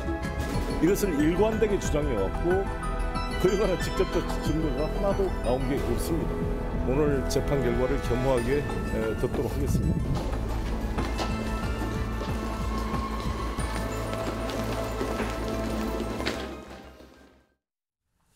자, 송영길 전 대표에 대한 이 재판 결과 어제 나왔잖아요. 가장 큰 관심은 돈봉투 의혹 사건, 돈봉투 의혹 이거였잖아요. 이거에 대한 어떤 판단이었는데 법원의 1심이었어요. 자, 그럼요. 정리 좀 해보겠습니다. 화면에 있습니다. 우선 두 가지, 여러 가지가 있는데 그중 가장 주목받는 두 가지예요. 일단 불법 정치자금 수수 혐의. 여기는 유죄가 나왔어요. 이 부분은. 징역 2년 그리고 법정 구속이거든요. 그런데 가장 큰 관심을 받았던 돈봉투 의혹 관련된 혐의는 무죄가 나옵니다. 그래서 이게 좀 약간 논란처럼 비춰지고 있거든요. 무죄가 나오면서 이 두 번째 요 혐의가 사실은 송영길 대표 관련해서는 이 부분이 가장 더 주목을 받았던 건데 막상 이게 무죄가 나왔어요. 다음 하나 더 보죠. 자, 그런데요. 사실은 이 돈봉투 의혹 사건은 다른 정치인도 많이 관여가 돼 있었어요. 특히 여기 윤관석 전 의원 같은 경우는 징역형이 확정이 됐거든요. 대법원까지 가서. 근데 당시에 이른바 이정근 녹취록 이게 적법한 증거다. 증거 능력을 인정했어요. 그러면서 그 근거가 강력히 작용하면서 유죄가 확정이 됐거든요. 최종적으로. 그런데 지금 송영길 전 대표에 대한 1심 판결은요. 이 어떻게 판단하냐면 이정근 녹취록 위법 수집 증거다. 증거 능력 인정 안 된다라고 합니다. 그러면은 앞선 다른 정치인의 재판과는 완전히 다른 판단을 한 겁니다. 그래서 무죄가 나왔어요. 그래서 지금 논란이 되고 있는데 손종혜 변호사 이거 어떻게 봐야 되는 겁니까? 네, 재판부마다 판결이 엇갈리면서 좀 다소 혼선이 있는 것으로 보입니다. 이미 대법원에서 유죄가 확정된 윤관석 전 의원 사건이 있기 때문에 이 녹취록에 대해서는 증거 능력을 부여할 것이다라는 게 대다수의 법조인들의 예측이었는데 그 예측을 이제 벗어가서 1심에서 위법 수집 증거이기 때문에 증거 능력을 배제할 수밖에 없다. 위법으로 수집한 증거다. 네, 심지어는 재판부에서 어떤 표현을 썼냐면은 이런 일을 앞으로 재발 방지하기 위해서라도 증거 능력을 배제하는 것이 필요하다라는 이제 설시까지 했었거든요. 그러면 앞서서 대법원의 판단은 뭐가 되는 겁니까? 그러니까 서로 이제 재판부마다 판단이나 생각이 좀 다를 여지가 있고, 두 번째로는 피고인마다 구체적인 증거 능력을 다투는 내용이나 강도가 좀 다를 여지가 있기 때문에 다른 판단은 가능하나 예. 보통은 대법원에서 증거 능력이 인정된 증거를 배척하진 않습니다. 오. 그 점이 좀 이례적이기 때문에 주목을 받는데, 그래서 좀 사실관계를 확인을 해보니 이런 사실관계를 갖고 있습니다. 그러니까 유죄에 가장 강력했던 그 녹음 파일, 휴대전화의 파일은 원래는 이정근 전 씨가 임의로 제출했거든요. 예. 그런데 이 돈봉투 사건 관련해서 제출한 게 아니라 본인의 다른 알선수재 사건 관련해서 나한테 유리하다라는 판단으로 검찰에 임의 제출했던 겁니다. 임의 제출. 그런데 검찰이 이것을 가지고 있다가 알선수재의 수사에 활용을 하는 것에 넘어가서 또 다른 사건인 이렇게 돈봉투 사건, 정치자금법 위반 사건에 활용을 하는 과정에서 새로운 절차를 개시하거나 새로운 압수수색 영장을 받지 않고 너무 방대하게 자료를 활용했기 때문에 이 부분은 위법한 압수수색이고 압수수색의 본래의 취지에 반한다, 이렇게 이제 재판부는 판단했던 것으로 보이고요. 명시적으로 1심 재판부에서 이야기하는 것은 이렇게 휴대전화의 엄청난 방대한 양을 그 범위를 제한하지 않고 이렇게 임의로 사용하는 것은 특히 당사자가 전부 제출해서 이걸 사용하겠다라는 의사를 밝히지 않는 한 위법하다, 이렇게 판단을 내린 것이고요. 이게 항소심 대법원까지 유지될지 바뀔지는 알 수 없으나 또 형사법 측면에서 위법수직 그 절차 측면에서 굉장히 또 유의미한 판결이 될 수도 있습니다. 자, 이거에 대해서 오늘 여당에서는 약간 지적을 하죠. 목소리 들어보겠습니다. 이해하기 힘든 부분은 윤관석 총장은 이정근 통화 녹취의 증거 능력이 인정되어 유죄 판결을 받았는데 송영길 대표는 이정근 통화 녹취의 증거 능력이 인정되지 않아서 무죄를 받았다는 점입니다. 이미 대법원의 증거 능력을 인정한 것인데 1심 재판부가 무슨 근거로 증거 능력을 부정하는 것인지 납득하기 어렵습니다. 손정식 변호사는 어떻게 보세요? 이런 거 이게 뭐 어렵게 생각할 필요 없고요. 이런 것 때문에 우리나라가 3심제가 있는 거예요. 1심의 판사들이 워낙 자기 생각대로 이렇게 자기 마음대로 이렇게 판결하니 법 질서가 통일이 안 되잖아요. 그러니까 이제 이거 항소하는 거고요.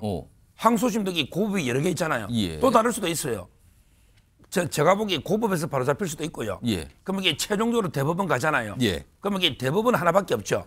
그래서 이게 법 질서를 통일하는 겁니다. 이거는 이게 100% 그냥 대법원까지 가면요. 100% 깬다 보면 돼요. 그럼 2심이나 대법원까지는 달라질 것이다. 판결이. 그래 보고요. 저는 이게 재판부가 자기 개인 소신이 있더라도요. 개인 소신이 있을 수 있어요. 충분히 논의해볼 만한 가치도 있어요. 위법수의 증거 요즘에 엄격하게 해석하니까. 그렇지만 이게 대법원 판결을 이게 존중하는 게 저는 하급심 판사의 태도가 맞다고 봐요. 그렇잖아요. 똑같은 사안에 윤관석 의원이 2년을 받았거든요. 그러면 이거 대법원 태도를 이게 무시하는 게 맞습니까? 본인 소신도 있겠지만 어떻게 재판이라는 게 본인 소신이 중요한 게 아니잖아요. 반대 경우도 있을 수 있잖아요. 예를 들어 대법원의 판결하면 무죄가 돼야 되는데 내 소신에 의해서 유죄다. 그럼 너 대법원 가서 무죄 받으라. 이러면 이게 억울하게 갇힐 수도 있잖아요. 이거는 이제 반대로 송영길 대표 형량이 낮은 거니까 그런 문제는 없지만 저는 이게 반대 견해가 있어요. 실제 옛날에요. 내가 이름 말하는데 예비군 훈련 있죠. 안 갔는데. 예비군련 거부. 아니, 근데 늦잠 자고 안 갔어요. 늦었다? 늦잠 자서. 그랬더니 판사가요. 아니, 이 신성한 국방의 의무를 늦잠을 자 하면서 법정 구속을 했어요. 그래서 고등부에 놀래가지고 빨리 보석 풀어줬거든요. 제 말은 판사가 개인 소신이 있더라도 당하는 사람 입장을 생각하면 이런 게 개인 소신을 시험해보는 게 판결이 아니잖아요. 저는 1심 판사 잘못했다 봐요. 김상일 평론가. 사실 송영길 전 대표의 여러 가지 혐의가 있지만 가장 주목받는 것은 돈봉투 의혹 사건에 대한 법원의 판단이 무엇일까 했어요. 이게 오늘 1심이 어제 나온 건데, 근데 이게 막상 약간 앞선 유사한 혐의로 재판을 받고 확정된 사안까지 있었고 다른 또 정치인들은 1심도 나오고 막 이랬었거든요. 이걸 통해서. 근데 증거 능력이 인정이 안 된다면서 무죄가 나온 상황이 벌었다면요. 그래서 이게 어제 좀 논란이 됐었는데. 그러니까 뭐 이 부분은 저는 서정욱 변호사 지금 말씀하신 부분에 뭐 다는 아니지만 중요한 부분은 제가 동의를 해요. 대법의 판례가 형성이 된 것에 대해서는 하급심 판사들이 그것을 존중해서 판결을 하는 것이 필요합니다. 그래야 질서라는 게 만들어지고 그 질서에 대한 그 국민적 신뢰가 축적이 되는 것이거든요. 그렇기 때문에 물론 이게 동일한 어떤 사건, 동일한 증거가 아니라면 1심에서 법관의 어떤 양심과 소신 그리고 법리에 따라서 판단할 수 있어요. 그렇지만 상급심 그것도 대법원 최종심에서 결론을 낸 거라면 그걸 존중해서 판결하는 게 맞다. 그 부분은 우리 서 변호사님 말씀에 저는 전적으로 동의하고요. 그렇지만 어쨌든 그런 것 때문에 3심제라는 것을 우리가 두고 있기 때문에 상급심으로 가면 보다 많은 법관들이 보다 협의를 더 심도 있게 해서 결론을 내릴 것이다. 이것이 우리의 사법 체계고 그걸 신뢰해야 된다. 이렇게 말씀을 드립니다. 자, 그런가 하면요. 이런 1심 결과 역시 또 주목을 받았죠. 이른바 최혜병 순직 사건과 관련된 박정훈 대령과 관련된 1심 결과가 또 나왔거든요. 가장 대표적으로 뭐 항명 혐의 이런 거에 대한 재판이었는데 화면 좀 보겠습니다. 여기 보시면 항명 및 상관 명예훼손 혐의예요. 이렇게 해서 좀 기소가 되고 뭐 재판을 받았는데 군 검찰에서는 징역 3년 구형했죠. 근데 1심에서 무죄가 나옵니다. 무죄가 나왔어요. 이게 최혜병 사건과 관련된 거잖아요. 이것도 좀 주목을 받고 있는데 이와 관련된 박정훈 대령의 얘기가 있네요. 들어보시죠.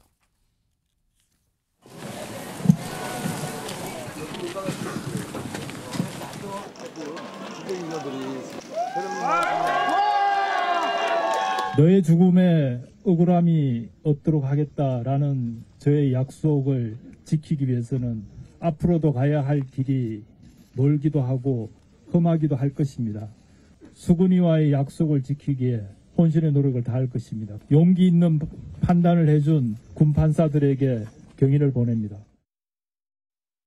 자, 손중기 변호사, 뭐 이거 좀 짧게 제가 한 1분 정도 드릴게요. 이 판결의 취지가 뭡니까? 한마디로 말하면은 정당하지 않은 명령이었고 그 명령 자체도 구체적이거나 개별적으로 명령이 내려지지 않았을 뿐만 아니라 그런 명령을 내릴 직무 권한도 없는 상황이기 때문에 그 명령을 따르지 않는다고 하더라도 항명죄는 성립하지 않는다라는 이야기입니다. 그러니까 잘못된 명령을 불복했다고 하더라도 그것은 항명이 성립하지 않는다는 이유로 무죄를 선고했습니다. 그러니까 이 박정훈 대령이 당시에 뭐 사건에 대해서 뭐 이첩하는 과정 그거를 뭐 얘기하는 그 사건 조사를 한 과정에 대해서 관련된 거잖아요. 근데 이게 그동안 굉장한 주목을 받던 이 재판이었는데 무죄가 나옵니다. 소정욱 변호사는 어떻게 보세요? 이번에 그 계엄과 관련해서는요. 또 이게 군인들이 대통령의 그 국방부 장관과 대통령의 명을 따랐는데 또 이게 계엄 내란이라고 이게 지금 구속이 됐잖아요. 이거는 이게 안 따랐는데 무죄가 되고요. 안 따랐는데 무죄가 됐어요. 이 두 개 판결을 종합해 보면요. 앞으로 그 군에서 군인들은 명령이 내려올 때 본인이 판단해서 잘못된 명령이다. 이러면 이게 안 따라야 되죠. 그런데 자기가 판단해서 이게 잘못된 명령을 따르면 이게 또 군인들처럼 계엄법 대통령의 명이 잘못됐다 치고 구속됐잖아요. 그러니까 이제 앞으로 어떤 명이 오면 내가 판단해서 내 양심에 따라 이게 잘 되면 따르고 잘못됐으면 안 따르고 이거잖아. 둘이 합치면. 이러면 이게 군이 어떻게 될까요? 군이 유죄가 될까요? 저는 그런 생각 안 합니다. 일단 이게 잘못됐든 안 잘못됐든 군인은 명령에 죽고 명령에 산다. 일단 이게 명은 따르는 거예요.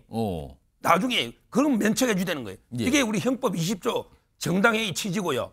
다만 이제 뭐 아주 명백하게 민간인 보고 총을 쏴라든지 아주 이건 누가 봐도 이게 말도 안 되는 중대하고 명백한 불법 명령을 안 따라야 돼요. 예를 들어 옛날에 김재규 중앙정보부장 대통령 시해처럼 대통령 시해에 따르라. 이건 안 되죠. 그런데 그게 아니고 그게 아니라면 일단 이게 따르는 게 저는 맞다. 중대 명백한 불법 명령이 아니라면 일단 군인 따라야 되거든요.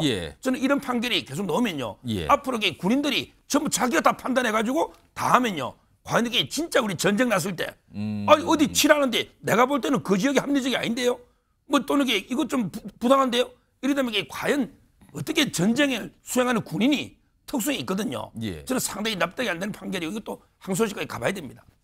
김성일 평론가는 이 판결 내용 어떻게 판단하세요? 저는 너무 환영하는 판결이고 잘한 겁니다. 왜냐하면 일단 항명 부분은 우리 손정희 변호사님이 잘 설명을 해주신 것처럼 그 명령의 정당성과 합법성, 적법성이 부족합니다.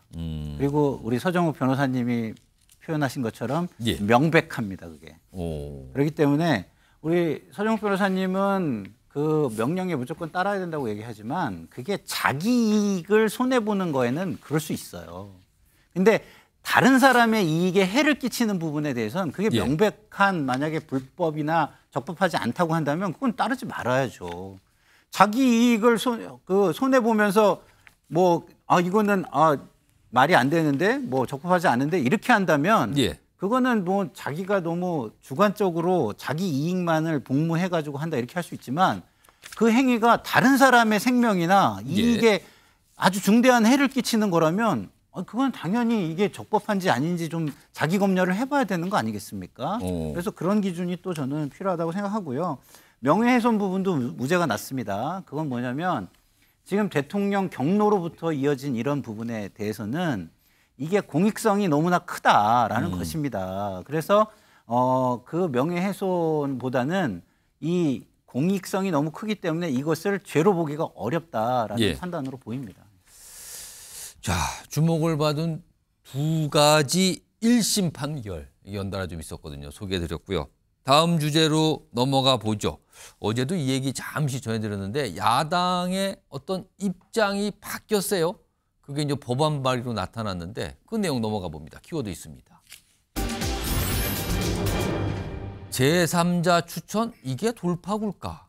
내란 특검법 오늘 다시 한번 발의가 됐거든요. 내용이 좀 수정이 되면서요. 이게 통과됐다가 정부에서 거부권 행사로 다시 국회에 왔다가 어제 재표결했지만 최종 폐기됐거든요. 부결되면서. 근데 오늘 민주당에서 다시 발의를 합니다. 내용을 수정을 해서요. 자, 그럼 어떻게 내용이 수정된 건지 화면으로 정리해 보겠습니다. 자, 야6당, 민주당이 주도를 했죠. 야6당 내란 특검법 재발의. 근데 이르면 14일 처리하겠다 이런 입장 나오는데 제3자 추천 내용을 들었어요. 지금까지는 야당 쪽에서만 추천할 수 있어요. 이 특별검사에 대해서. 근데 제3자, 구체적으로 대법원장의 추천권을 부여합니다. 그럼 후보 2명을 추천하고 대통령 임명하는 과정이 그렇게 되는 거죠. 이겁니다. 그리고 그동안 여당에서 굉장히 문제 삼은 게 야당만 추천한다는 건데 동시에 뭐가 있냐면요. 야당의 비토권이 있었어요, 또. 근데 이걸 또 뺀다고 빠졌습니다. 그리고 이 두 가지가 변화가 생겼는데 하나 더해진 거는 이 내란 특검의 수사 대상에 외환죄가 추가됩니다. 외환. 내란 외환할 때 그 외환을 말하는 거예요. 이게 추가됐습니다. 우선 김상희 평론가. 네. 민주당이 왜 내용을 수정한 걸까요? 지금 사실은 국민의힘에서 여당인 국민에서 문제 삼았던 부분을 다 고치는 셈이 그렇죠. 됐어요. 네. 이거 왜 이렇게 바꾼 겁니까? 상황이 많이 바뀌었습니다. 일단은 대통령이 현직에서 권한을 행사할 때는 대통령의 그 권력과 권한에 검찰이 예. 어느 정도 우호적인 입장에서 수사가 진행될 것이다라는 우려가 있었고 예. 대통령의 그 영향력이 또 미칠 것이다라는 우려가 존재했죠. 그러나 지금 직위가 해제된 상황에서 그런 영향력을 미치기 어려운 지금 상황 아니겠습니까? 그렇기 때문에 어느 정도의 중립적이라고 생각되는 검사, 수사 주체를 세운다 하더라도 그런 예. 우려는 상당히 줄어들었다라고 판단을 하는 것입니다. 그래서 그런 거대한 권력의 압력이 없다면 중립적이고 공정한 수사를 웬만한 사람은 하게 될 것이다 라는 판단이 작용한 것이 아닌가 이런 생각이 듭니다.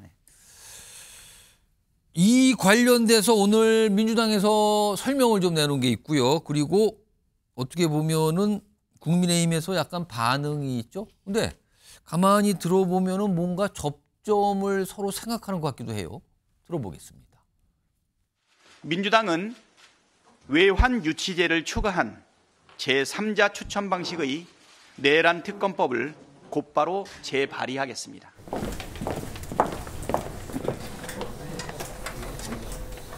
기존 야당 추천 방식에서 대법원장 추천 방식으로 바꿨습니다. 가능한 다음 주 14일 혹은 16일 정도쯤에 최대한 빠르게 본회의에서 처리를 할 생각입니다. 제2호권 행사로 부결된 법안을 거듭 통과시키는 오기 정치를 그만두어야 합니다. 국민의힘은 두려움 때문에 협상하지는 않을 것입니다. 동시에 부결 법안에서 독소저항을 걷어내는 논의 역시 두려워하지 않을 것입니다. 헌법의 틀 안에서 쌍특검에 대한 실효성 있는 입법 논의를 시작하겠습니다. 자, 손정욱 변호사. 지금 국민의힘 권선우 원내대표가 이 특검법에 대한 논의를 시작하겠다 그랬어요. 뭔가 독소조항 드러내면은 이 내용에 대해서 논의를 하겠다. 근데 일단 국민의힘에서 문제 삼은 내용에 대해서 좀 민주당 중심으로 변경을 한 거란 말이에요. 자, 이번에는 이게 국회 본회의 표결에 붙여지면 통과될 걸로 봐야 될까요? 아니면 어떻게 전망해야 될까요? 아마 이게 논의는 뭐 시간을 끄는 거고요. 예. 합의는 안 될 겁니다. 안 될 것 같습니다. 예, 어차피 이게 부결되는데요. 예. 일단 내용이 문제예요. 누가 추천하냐가 중요한 게 아니고요. 예. 내용 중에 이거 외환 유치라는 게 혹시 자막이 외환죄 무슨 죄인지 자막이 글씨가 노는지 모르겠는데 아까 그 화면 다시 한번 불러보세요. 외환 거기에 유치죄라는 게 외환죄 부분이 뭐 들어가 있어요 지금요. 요거 보면 설명. 외환 유치죄라는 게 있는데요. 예. 이게 뭐냐면 형법에 외국과 통모하여 전단을 여는 거거든요. 여기 외국은요 북한을 제외합니다. 북한은요 적국이라고 합니다. 예. 간첩죄 북한은 적국. 예. 나머지 북한을 제외한 나머지가 외국. 예. 이게 우리 형법이에요. 근데 이번에 외환 유치에 관련된 건 북한하고 관계된 거 아닙니까? 예. 뭐 북한을 뭐 이게 NLL을 침범한다거나 드론으로 이게 공개해서 이게 북한이 쳐들어오도록 이렇게 돼 있잖아요. 그럼 이게 법에 안 맞는 거예요. 외환 유치에 외국 그 북한하고 하면요. 예. 그거는 여적이라 그럽니다. 예. 그 밑에 93조가 여적죄. 예. 그다음에 92조 외환 유치죄에서 외국은 북한을 제외한다. 예. 이거는 이게 모든 책에 있고 제가 쓴 형법초에도 써놨어요. 예. 판례를. 근데요. 또 중요한 게 통모입니다. 이게 제일 중요한 게 통모예요. 예. 우리가 일본에 극우파하고 짜고 독도를 침략해라. 그러면 이게 우리가 도와줄게. 이게 외환 유치예요. 그러니까 일본은 외국이에요. 예. 그다음에 통모를 해야 돼. 예. 근데 북한하고 윤석열 정권이 통모를 합니까? 북한하고 어떻게 통모를 해요? 근데 드론 공격하면 이게 북한이 쳐들어오면 이게 통모는 아니잖아요. 북한이 적대 들어오니까. 따라서 이게 외환죄를 엮겠다는 거 이 자체를 이게 말도 안 되는 죄를 하나 더 추가한다. 그러니까 이것 때문에 여당 쪽에서 약간 문제 제기를 해서 이게 통과가 어렵게 보다 이건 겁니까? 어차피 민주당에도 변호사들이 있으니까 이건 뺄 것 같은데요. 예. 이거는 이게 어차피 뺄 거예요. 외환 유치는 뭐 말이 안 되니까. 예. 근데 내란만 보더라도요. 예. 일단 이게 그 헌법에도 내란죄를 이게 형법상 내란죄를 뺐잖아요. 우리 탄핵에도. 근데 내란 이거 특검하면요. 법조계에서 보는 거는 최대 4,000명 이상까지 이게 조사받을 수 있다는 거예요. 거의 현대판 사화가 납니다. 예. 국무위원 포함해서 추경호 국회의원들, 대통령의 뭐 수석들 또는 이게 경찰, 군인 엄청나게 됩니다. 수사 범위가요. 특검에게 짧고 명확해야 돼요. 간단하게. 근데 이렇게 범위가 무한정 확대되면요. 대상이 한 4,000명이 넘다니까요. 이런 식으로 이 법을 찬성하겠습니까? 제가 보기에 통과될 가능성은 없어요. 예, 김상희 변호사. 아니 근데 우리 서정 변호사님 뭐 그 변호 많이 해보셨는데 저렇게 말씀하시는 게 좀 이해가 안 되는데 검사들이 이렇게 수사를 하다 보면은 그 피의자들의 범위도요 축소를 하거나 그거 상황에 맞게 조금씩 조정을 합니다. 그거 다 알고 계실 텐데 왜 저렇게 과장을 하시는지 모르겠고요. 저렇게 과장하는 게 오히려 선동이 될 수가 있는 거예요. 그리고 외환죄 부분이 뭐 이렇게 설명 잘해서 빼면 되는 겁니다. 만약에 그게 문제가 된다 그러면은. 중요한 건 뭐냐면 지금 펼쳐진 문제를 해결할 의지가 있느냐, 여당답게 책임지고 해결할 의지가 있느냐는 거예요. 그럼 이런 설명을 해가지고 같이 이 문제를 같이 해결하기 위한 노력을 기울여서 특검법을 만들면 되잖아요. 근데 지금은 그런 게 아니라 꼬투리를 잡아서 안 하려고 하는 거예요. 책임을 방기하는 겁니다. 그래서는 안 됩니다. 그리고 외환 유치죄가 설마 들어간다 하더라도 이게 엔드입니까? 혐의가? 아니잖아요. 5호잖아요. 5호. 아니면 그거는 이 혐의는 없다라고 하면 되는 거잖아요. 그러니까 엔드가 아닌데 그걸 무슨 엔드처럼 이 조건이 다 동시에 부합하지 않으면 수사를 할 수 없다. 이런 식으로 얘기하는 것도 저는 잘못됐다고 봅니다. 손정욱 변호사, 지금 잠깐 손정욱 변호사가 이제 외환 유치죄 이 부분이 들어가 있다. 이번에 이 오늘 발의된 이 재발의된 이 내란 특검법에 이 내용이 추가됐다는 건데 일단 북한이 외국이 아니다. 아까 이제 손정욱 변호사. 그래서 이게 적용이 안 되는 거다. 그리고 이 외환 유치죄가 아마도 평양에서 비행을 했다는 무인기 얘기 아니냐 이건데 이거 어떻게 봐야 되는 겁니까? 이게 쟁점이 됩니까? 그러니까 외환 유치죄 안에는 외환 유치죄와 이적죄를 좀 같이 설시하는 경우가 있는데 정확하게는 외환 유치죄 성립 가능성보다는 말씀하신 여적죄, 이적죄 성립 가능성이 높겠죠. 근데 같은 법률 안에 있기 때문에 비슷하게 이제 동급으로 취급하다 보니까 오해가 있는 것 같은데요. 예. 이적죄는 이런 겁니다. 군사사기에 이익을 해치는 행위. 예를 들면 오물풍선을 그러니까 방어 차원에서 이것을 타격하는 건 별 문제가 없죠. 근데 북한의 도발을 야기해서 전쟁이라는 위기를 고치시킨 다음에 이 위기 상태를 이용해서 계엄을 선포할 그 가능성을 염두하고 민주당이나 일부 시민단체에서 이미 고발을 한 상황입니다. 예. 그러니까 이렇게 이제 평양에 무인기를 보내는 행위나 이 오물풍선에 대해서 좀 과도하게 방어하는 행위들이 일련의 목적을 가지고 했다라고 한다면 그것은 대한민국의 국방이라든가 국민의 이익을 해치는 행위로 볼 수 있기 때문에 이적죄 성립 가능성을 검토해야 되는 것이고, 다만 우리가 이렇게 도발에 대해서 합법적으로 대응하는 수준이고 별도의 목적이 없었다라고 한다면 정당한 행위였다, 이렇게 결론이 날 것 같습니다. 아무튼 요 부분 외환에 제가 여러 개가 있거든요. 예. 외환 유치, 여적, 예. 간첩죄, 뭐 근데 시설 제공 이적, 일반 이적 많은데 모든 범죄의 공통 조건이 하나 있어요. 바로 이게 적하고 통모를 해야 돼요. 통모. 여적 쪽에 적하고 통모해서 임진왜란한테 길을 안 내준다든지 이게 여적이에요. 즉 통모가 저는 없다는 거예요. 통모.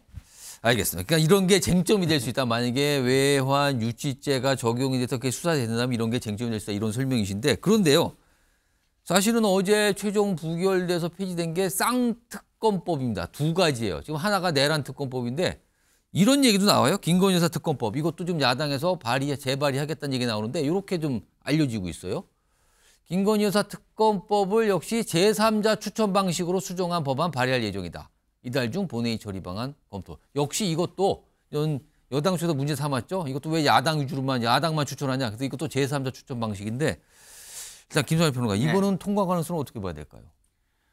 김건희 여사 특검법은 상대적으로 주목도가 많이 떨어져 있는 거예요. 그래서 이거를 지금 아까도 제가 말씀드렸지만 수사 환경이 많이 바뀌었습니다. 예. 대통령이 어마어마한 권력으로 거기에 영향을 미치려고 하는 그런 것이 이제는 있을 수 없다라는 판단을 할 수가 있는 상황이 돼버린 거예요. 예. 그렇다고 한다면 검찰의 수사가 옛날처럼 대통령 눈치를 보면서 뭐 불기소를 뭐 한다든가 불공정하게 뭐 이렇게 진행이 된다거나 그럴 가능성이 상당히 줄었잖아요. 예. 그런 상황에서는 특검을 그동안 진행을 해왔으니까 안 할 이유는 없지만 과거처럼 거기에 목을 매서 할 필요는 민주당이 여기에 그렇게 크게 방점을 두진 않을 것 같다. 지금은 내란 특검이 훨씬 중요한 겁니다. 지금 그게 우선순위다. 그렇죠. 지금. 내란 특검을 할 수 있다면 지금 그 김건희 여사 특검은 좀 뒤로 미루거나 협상의 대상으로 남겨놓을 수도 저는 있다고 봐요. 왜냐하면 지금 국가가 이 안정으로 그다음에 헌정 질서를 회복하고 정상 국가로 되지 않으면 국가의 경제나 민생이 굉장히 위기 상황이에요. 잘못하면 아르헨티나처럼 추락할 수도 있는 상황입니다. 그런 상황에서 그 책임 있는 정치인들은 그런 부분을 우선적으로 지금 생각할 수밖에 없는 상황이고, 아까 말씀드린 대로 그리고 수사 환경도 상당히 많이 바뀌어 있다, 이런 점을 고려할 것으로 보입니다. 소정욱 변호사께 제가 한 1분 정도 드릴 텐데, 어제 사실은 쌍특검법이 최종 부결됐잖아요. 재표결했는데 특히 이제 내란 특검법이 사실은 아슬아슬하게 부결됐어요. 2표 차이로. 근데 지금 이게 이런 걸 새롭게 올리면 이제 민주당에서는 이거는 통과시킬 목적으로 이렇게 수정해서 올리는 건데 향후에 국민의힘이 협상에 나서지는 않을까요? 협상은 없고요. 이게요, 특이한 게 김건희 여사 특검법이 이탈표가요. 내란 특검법보다 적죠. 2표가 적죠. 2표 적어요. 내란 특검이 198표. 요거는 196표죠. 그렇습니다. 그럼 이게 2표 차이가 어디서 날까요? 어디서 나옵니까? 저는 두 개의 가능성이에요. 하나는 그 개혁신당, 하나는 친한동계 의원. 왜 그러냐? 보십시오. 요거는 이제 그 개혁신당이 김건희 특검법은요. 다른 말로 명태균 특검법이라고요. 그다음에 보수 대권 주자를 잡는 법이에요. 명태균 특검을 하면 김건희 여사는 이게 이미 의미가 없어요. 도대체 이런 거는 뭐 벌금사니 관심도 없고요. 그럼 어떻게 되느냐? 홍준표, 오세훈, 그다음에 이준석 이런 잡는 법입니다. 명태균 특검이니까. 그러니까 제 말은 개혁신당이나 한동훈 대표도 대상이 돼요. 그래서 이탈표가 적고요. 내란 특검은 한동훈 대표 계에서 자기는 계엄을 막았으니까 이렇게 친윤 의원들 치잖아요. 그러니까 이탈표가 2표가 오히려 더 적은 거예요. 근데 지금 서정욱 변호사 협상이 없다 이런 말씀을 하시는데 그게 국민의힘의 생각이 아니기를 전 바랍니다. 집권 여당이에요. 이렇게 혼란스러운 거에 대해서 협상은 없다? 도대체 그럼 왜 존재하는 겁니까? 알겠습니다. 지금 손정표는 말씀하셨지만 아까 들으신 영상 속에 권성동 원내대표는 논의를 시작하겠다. 이런 얘기를 좀 했네요. 지금 뭔가 움직임은 있는 것 같습니다. 자, 다음 마지막 이슈는 날씨 얘기 좀 해보죠. 오늘 굉장히 춥습니다. 밖에 나가서 손을 내놓기가 무서울 정도로 너무나 찬 날씨거든요. 화면으로 좀 날씨 관련된 내용 좀 정리해보죠. 저기 보시면요. 그래프가 쭉 나와요. 최근 며칠 동안 이제 오늘 포함해서 앞으로도 이게 어떻게 되는 겁니까? 뭐 최저기온이 떨어졌다 좀 올라가는 것 같기도 한데 굉장히 추운 날씨가 이어지거든요. 오늘 오전 9시쯤에 체감 온도가 영하 20도를 넘어갔어요. 내일 한파가 절정에 달할 것이다. 뭐 이런 얘기가 나오는데 자, 그럼 지금부터 전문가 연결해서 날씨 얘기 좀 해보죠. 맹소영 기상 칼럼니스트 전화로 연결돼 있습니다. 맹소영 칼럼니스트 나와 계시죠? 네, 안녕하세요. 자, 우선 가장 궁금한 게 어제도 추웠지만 오늘은 더 추워요. 왜 이렇게 춥습니까, 지금? 일단 찬 공기가 남아있기 때문입니다. 실제 이맘때가 우리나라 1년 중에 가장 추운 시기이거든요. 그래서 찬 공기가 보통은 확장하는 시기가 3, 4일 간격으로 추웠다가 좀 나아졌다가 하는 시기인 건데 지금 같은 경우에는 지상으로부터 5km가량 떨어진 상공으로 무려 영하 35도 안팎의 찬 공기가 내려오면서 시작이 됐습니다. 그런데 이 찬 공기가 빨리 빠져나가면 좋은데요. 계속 같은 자리에서 맴돌면서 찬 공기를 계속 추가적으로 끌어내리는, 그러니까 찬 공기가 계속해서 축적이 되다 보니까 아무래도 계속해서 추위가 누적되면서 뭐 강원도 지역 같은 경우에는 실제 기온이 영하 20도 아래로 떨어졌지만 강한 바람 때문에 체감 온도는 거의 뭐 영하 35도니까 뭐 영하 40도에 육박하는 그런 추위를 지금 느끼고 계실 겁니다. 지금 체감 온도 말씀하셨는데 서울 기준으로 보면 아침 최저 기온이 한 영하 10도 정도 되거든요. 근데 체감 온도는 그 2배예요. 영하 20도를 넘어가는데 이거 바람 때문에 그렇습니까? 왜 이렇게 차이가 나는 겁니까? 그렇죠. 앞서도 말씀을 드린 것처럼 이 찬 공기 같은 경우에는 우리가 머무르고 있는 지상에서 수평하게 부는 게 아니라 지상으로부터 한 5km 높은 곳의 상공에서 사실 이제 수직 낙하 떨어집니다. 근데 찬 공기는 무겁기 때문에 지면으로 가라앉으면서 굉장히 강한 바람을 야기시키게 되는데요. 공기 자체가 차갑기도 하지만 사실 우리가 추위를 느낀다라고 하는 것은 우리가 얼마나 그 체온을 조절하는 그런 기능들이 약해지느냐, 신체로부터 발생되는 열이 많으냐 적으냐에 따라서 사실 추위를 느끼는 정도가 달라지는데 찬바람이 우리 몸을 스쳐 지나가면요. 일단 우리 몸에 열을 빼앗고요. 찬바람은 건조하기 때문에 피부의 수분층까지 빼앗아 가는데 피부의 얇은 수분층은 우리 체온을 유지하는 방어막인데 이런 것들이 다 깨지기 때문에 초속 1m 바람이 불 때마다 보통 체감 온도 한 1도 정도 떨어진다고 하는데 굉장히 강한 바람 같은 경우에는 뭐 높게는 초속 1m가 한 2도 정도의 낮은 기온을 더 보이게 만들거든요. 그러니까 그러다 보니까 실제 강원도 같은 경우에는 실제 기온 자체도 영하 20도 아래면 추운데 체감 온도는 이보다 10도나 더 낮은 그런 기온 분포가 나타날 수밖에 없는 겁니다. 자, 이 수도권 지역은 뭐 눈이 그다지 오지 않았지만 지금 충청 그리고 호남 지역에는 뭐 대설특보가 지금 내려진 상태인데 눈이 이미 많이 왔는데 눈이 앞으로 얼마나 더 온다고 지금 예보가 되고 있습니까? 눈은 비처럼 총량을 따지기가 좀 힘들어요. 왜냐하면 내렸다 그쳤다를 반복해서 녹고 쌓이기를 반복을 하는데 한 사나흘 동안 특히 이제 호남 지역 중에서도 전북 지역에 굉장히 많은 양의 눈이 내렸는데 내렸다 녹았다 쌓였다 하는 거를 반복해서 최종적으로 이미 남아있는 눈도 지금 한 70cm 이상 무주 덕유산 부근에 쌓여있는 지금 상황입니다. 그 밖에 지역도 5cm 안팎, 전북 지역 20cm 안팎의 눈이 쌓여있는데 지금 당장 오늘 같은 경우에도 추가적으로 지금 이들 지역을 중심으로는 한 8cm 정도 한 10cm 이상의 눈이 예보가 되고 있는 그런 상황이고 추위가 지금 빨리 풀리지 않습니다. 이렇게 찬 공기가 내려오게 되면은 상대적으로 따뜻한 바다 위에서 눈구름이 계속해서 만들어지고 바람을 타고 유입되기 때문에 찬 공기가 확장하기 이제 이전에 찬 공기가 이제 젖어드는 그런 이전까지는 눈이 내리는데 앞으로 한 11일까지도 전라 서해안 지역에는 이 최고 20cm 이상의 눈이 더 내릴 것으로 보이니까요. 계속해서 이들 지역에는 많은 눈에 대비를 하셔야 될 것 같습니다. 오늘도 뭐 얼굴을 외부에 내놓으면 막 아플 정도로 굉장히 찬 날씨인데 내일이 올겨울 들어서 최강 한파라고 지금 얘기가 나오는데 얼마나 내일은 추운 겁니까?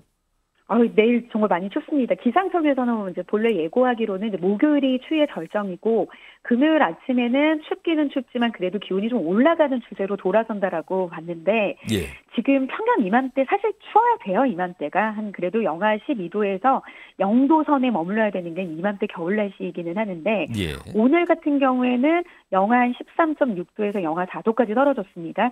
그런데 내일은 영하 22도 정도까지 가장 낮게 떨어지는 지역이 있고요. 가장 높다라고 해도 영하 5도입니다. 그리고 한낮에도 영하권에 머무르는 지역들이 상당히 많고 앞서 말씀을 드린 것처럼 보통 이제 강풍특보는 그래도 오늘 밤이나 내일 새벽 사이에는 좀 해제는 됩니다. 그런데 한 초속 14m 이상의 바람 정도의 강풍 수준의 주의보만 해제가 될 뿐이지 내일도 여전히 우리가 한 3, 4m의 바람만 불어도 불편함을 바람으로 느끼거든요. 그러니까 그 정도의 바람은 남아있기 때문에 체감하는 온도는 내일까지도 계속해서 남아있을 것으로 보이고요.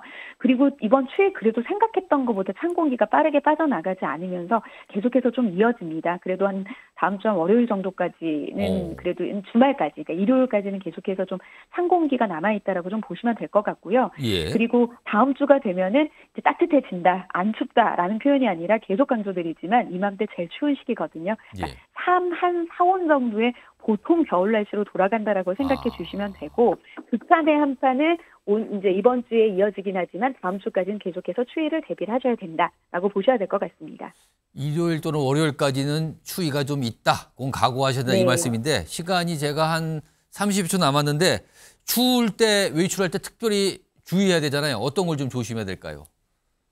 일단은 보온에 각별히 좀 주의를 하셔야 될 것 같은데요. 보온에 잠깐 주의를 하셔야 될 것 같은데요. 그리고 앞으로 내리는 그런 이제 눈이 내리는 지역 같은 경우에는 쌓인 눈에 대한 대비도 중요하겠지만 이제 집중적으로 호남 서해안 지역 쪽으로만 눈이 많이 내리기 때문에 그 외의 지역들은 눈비가 내려서 추운 날씨로 얼어붙은 그런 지역들 같은 경우에는 빙판길, 교통사고, 보행 이런 것들 주의하시고 그 외에 계신 분들은 추운 날씨로 인한 좀 한파의 보온 좀 따뜻하게 옷차림하시고 가급적 추위에 취약하신 분들 같은 경우에는 따뜻한 실내에 머무시는 것도 방법이 되겠습니다. 자, 오늘 말씀 여기까지 듣도록 하죠. 지금까지 맹수영 기상 칼럼니스트였습니다. 고맙습니다. 네, 고맙습니다. 자, MBN 뉴스 와이드는 여기서 마무리합니다. 시청해 주신 여러분 고맙습니다.